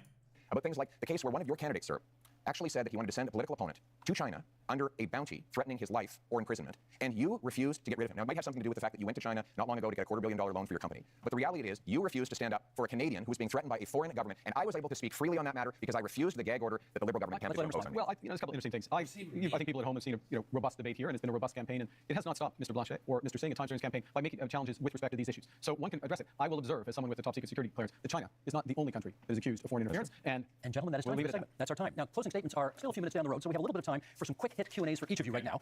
Short questions, 45 seconds, please, on the answers, and we're going to go left to right as I look at you right now. Ms. Tully, you get the first question. To the best of my knowledge, you have not offered a hard timeline, as the other parties have, to meet Canada's NATO commitment of 2% spending on defense. When would you hit that target? My aim will be to 2030. That said, when we renegotiate our trade deal with the U.S., I know it's their priority to see us increase our military budget. One of the things I will say to the Americans is the more free trade, tariff-free free trade we have, the faster we can rebuild our military in Canada and reassert our sovereignty. And we will use that money to have heavy icebreakers in the north, Poseidon aircraft, fighter jets, a new base in the north, double the Arctic Rangers, fill the vacancies in the armed forces, and rebuild the warrior spirit that characterized our military since the birth of our country. We will rebuild our forces, and we will stand behind our veterans. Thank you, Mr. Polyev. Ms. Carter, your question. You have cut both the consumer carbon tax and the capital gains tax increase that you inherited from your predecessor. Is that an admission that the Liberals made life less affordable for Canadians? I think let me give the rationale behind both of those changes. First, with respect to the consumer carbon tax. In effect, it become too divisive for Canadians. Canadians received rebates. On the whole, they received more than the tax actually was, but some had represented. Yeah, again, like, repeating the stupid conservative talking point of, like, oh, the axe to tax, the reason why the economy is bad is because of the no, like, average, like, the purpose behind, the idea behind the fucking carbon tax was to make, like, polluters have to pay more. Like, and that was mostly, like, corporations who are the main polluters, right? That was the idea behind it, right? Obviously, like, is it, like, executed perfect? I'm not, like, the biggest fan of, like, carbon taxes, to be honest. Like, I think personally, like, you should just try to move away just from fossil fuels in general, which could be kind of hard in, like, Canada because of, like, winter and stuff like that. But we certainly have the ability to be able to do that. You know, we have, like, the largest amount of, like, hydro generation resources on the planet. We do. We produce a lot of hydroelectric energy. So it's certainly possible to have, like, a lot of green infrastructure, have a lot of solar panels and stuff in Canada. It is tougher for us, obviously, because of the winter, like I mentioned earlier. Like, half of the year is, well, typically cloudy. Not, like, in complete darkness, like in other places. Mostly just cloudy, to be honest. So it's difficult, but, you know, advances in technology with lithium-ion batteries, you know, there's a bunch of different stuff that can happen. Whatever.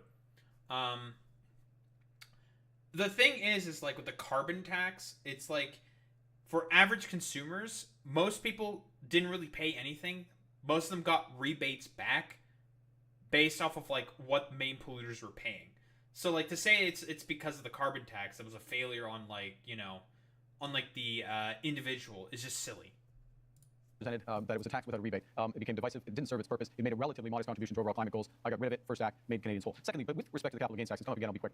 This is a fundamental issue. We need to build this country. Builders, innovators, entrepreneurs need to be rewarded. That's why I brought it back. And that's time. Thank you, Mr. Singh. Would you change the existing cap on immigration? I said that the level of immigration, first of all, we need immigration. It's fundamentally important to our country. And we speak to any small business owner, we speak to people here in Quebec, we speak to farmers. It's fundamentally important. A couple things, though, we know we need to be able to set the amount of folks that we welcome to our country at a level that it meets our needs. So I would ensure that we've got an expert panel that makes that determination based on our economic needs. We also know that we should be very clear that the lack of investment from Liberals and Conservatives resulted in the fact that we have a shortage in housing. That's something we've got to fix. I should also point out that if you were worried about the cuts being proposed by again, housing crisis, not because of immigration. That's not the reasoning. It's because we didn't have any housing. No affordable housing. We have mostly like luxury fucking condos. That was the stuff that was getting built. Bunch of immigrants fucking come in. Uh-oh, we have like no housing for them. Housing crisis. Crazy. Liberals and Conservatives, both New Democrats, will fight back to protect Canadians and make sure we've got the right immigration levels. Thank you, Mr. Singh. That's time. Mr. Blanchet, Quebec, I believe, is now the only province with a carbon tax. Do you think that's fair?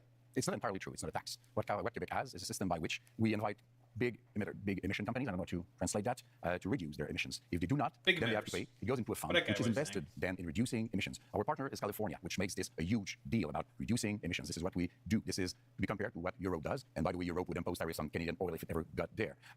We're quite proud of that, and we have to be responsible because this is much less expensive than doing nothing to fight climate. That's time. We're going to do another set of quick hits here, left to right again, and 30 seconds this time. Mr. Polyev, you previously promised to defund the CBC as one of your very first acts as Prime Minister. Is that still the plan? Yes, CBC will continue to operate as a self-funded, Canadian-owned and controlled non-for-profit that raises money like other media organizations through sponsorships, subscriptions. So yeah, the reason why he said he wants to defund it is because the CBC tends to report critically on him. That's why.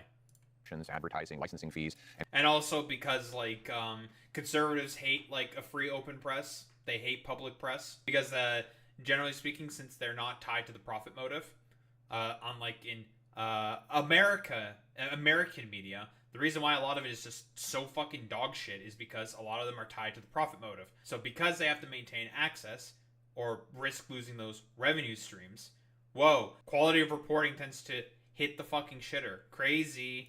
And countless other things that will ensure Canadians who still want to listen and view its content will be able to do so. And at the same time, will allow freedom of the press so that everybody has their voice heard and they can make their own decisions. Thank you, Mr. Carney. Next question to you, 30 seconds. Would you remove some of Canada's legal tax avoidance loopholes that companies that you have worked for have used? Look, I think that what we need to do is undertake a comprehensive review of our corporate tax system and do that on the basis of the right principles.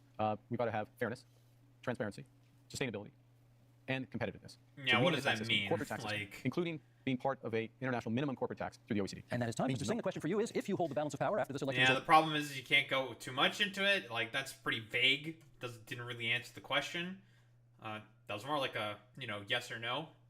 You didn't give a yes or no. Kind of avoid the question, saying like, yeah, well, here's some like flowery language or whatever. But 30 seconds, like, it's kind of hard to answer that question. Over, what would your price be to support another party? We've laid out our priorities. We want to make sure we bring down the cost of groceries, build homes that people can afford. I can also tell you that we would defend CBC, unlike Mr. Polyev who wants to cut it, and we would close tax loopholes and offshore tax havens, even though Mr. Carney didn't respond to that. And selling stocks and shares to make profits and then having less taxes on that is not hard work. And so those aren't the job creators. The people who are job creators are the hardworking men and women that contribute to our economy. Thank you, Mr. Singh. Mr. Blanchet, kind of the same question. If you hold the balance of power in the next minority parliament, if it is that, what would be the price of your support? Respect for Quebec. That's quite easy. I don't want to go against what Canada wants to do for itself. Quebec. I don't want Canada to impose any kind of or a multiculturalist vision on Quebec, which is different in terms of language and values and secularity and equality between people. So I want to be a partner. And if Quebec is respected, Canada has nothing to fear from the bloc because we vote for what is good for Quebec. It only has to be good for Quebec. Thank you, Mr. Blanchet. Now, we have one last question for each of you. We'll go right to left this time as I look at you. Bit of an offbeat question. Mr. Blanchet, what is your biggest regret during this campaign? That's a very good question. I'm not very fond of regrets, I would say, but we should have started sooner to see that we had to create the environment for a deal in which Quebec and Canada would be one bigger than the other, but partners to be stronger in front of Mr. Trump and showing that maybe nobody here is the partner to let go alone without being surveyed or controlled or supervised by a Quebec voice. Yeah, but again, like the Premier of Quebec went along with the like tariff deal with the... Silly. Mr. Blanchet, same question, Mr. Singh. Your biggest regret of this campaign?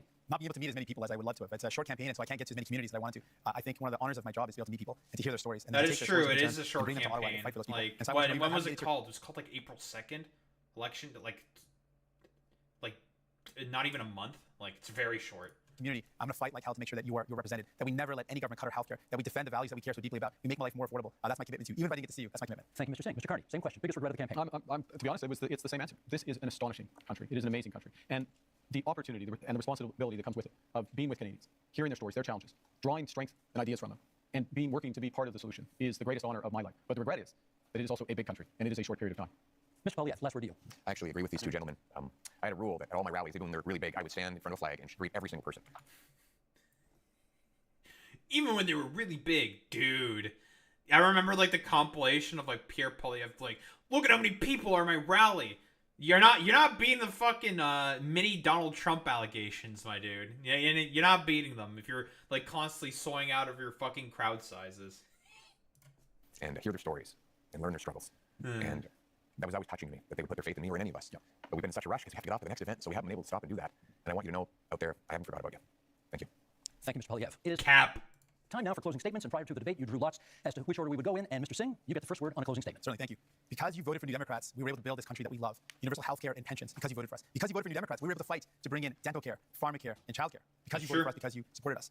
You have the power with your vote to send more New Democrats. Yeah, like I said before, the reason why we have like improvements in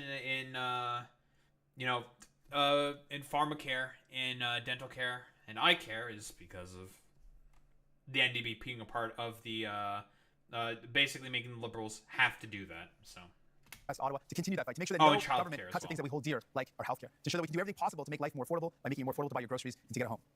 I'm asking for your support in this election so that I can continue to fight to defend the things that make Canada, Canada, the things that we hold dear, the things that make us proud to be Canadian.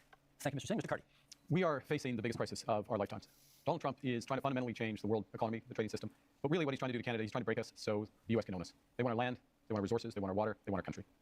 And we're all going to stand up against Donald Trump. I'm ready. I've managed crises over the years. I've built strong economies. We will fight back with counter tariffs. We will protect our workers and those businesses, and we will build the strongest economy. We will build Canada strong. I'm asking for your support. The honor of doing so. Thank you. Thank you, Mr. Carney. Monsieur Blanchet. For 260 years and a little bit more, les Français, devenus des Canadiens français, devenus des Québécois.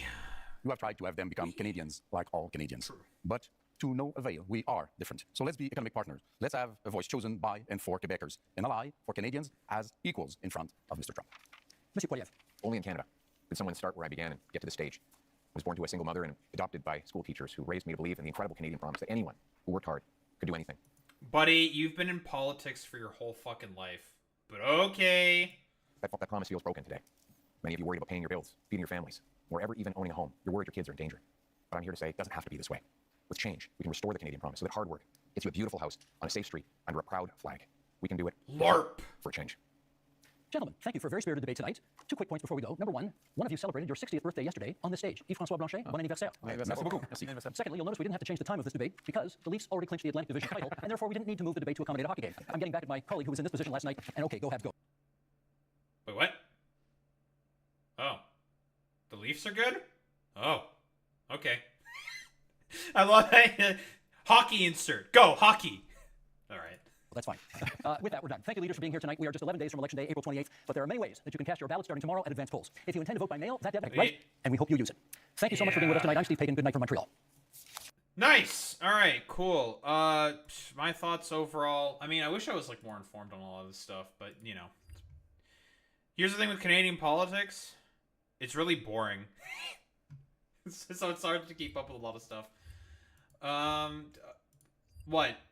Fucking, as expected, Pierre Poilievre mostly just lied and just said a bunch of random fucking bullshit. Whoa, conservatives lying in my politics streams or political debates or whatever?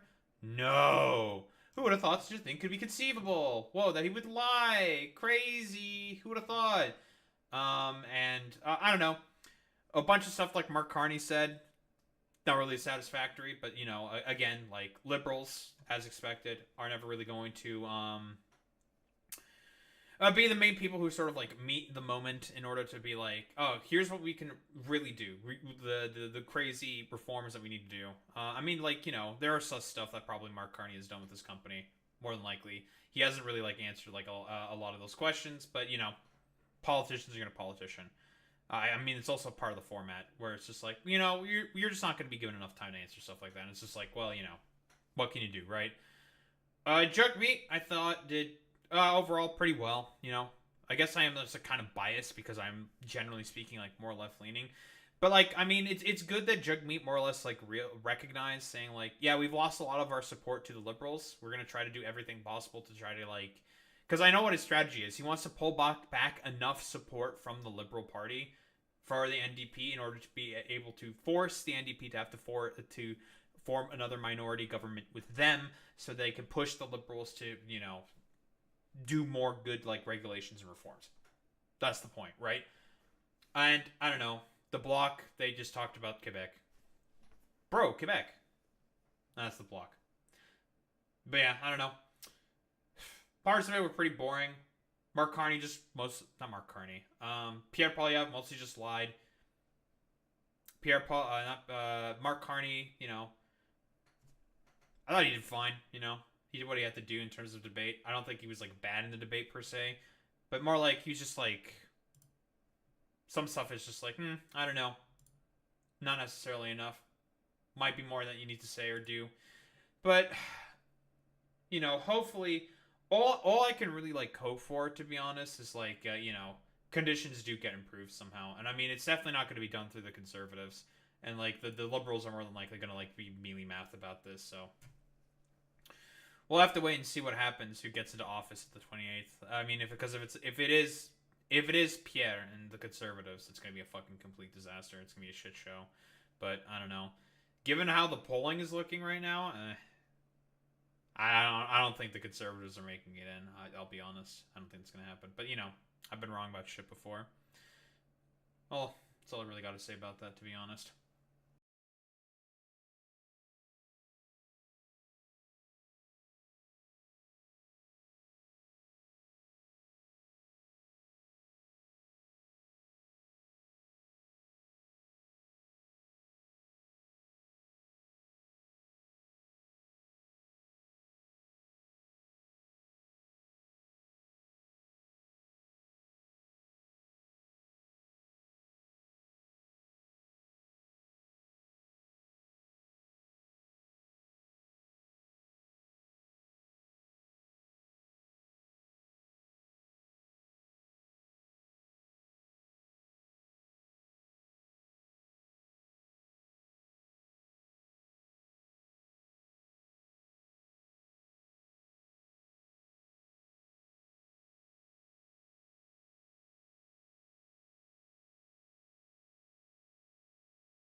So it is an issue for sure.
I'm curious.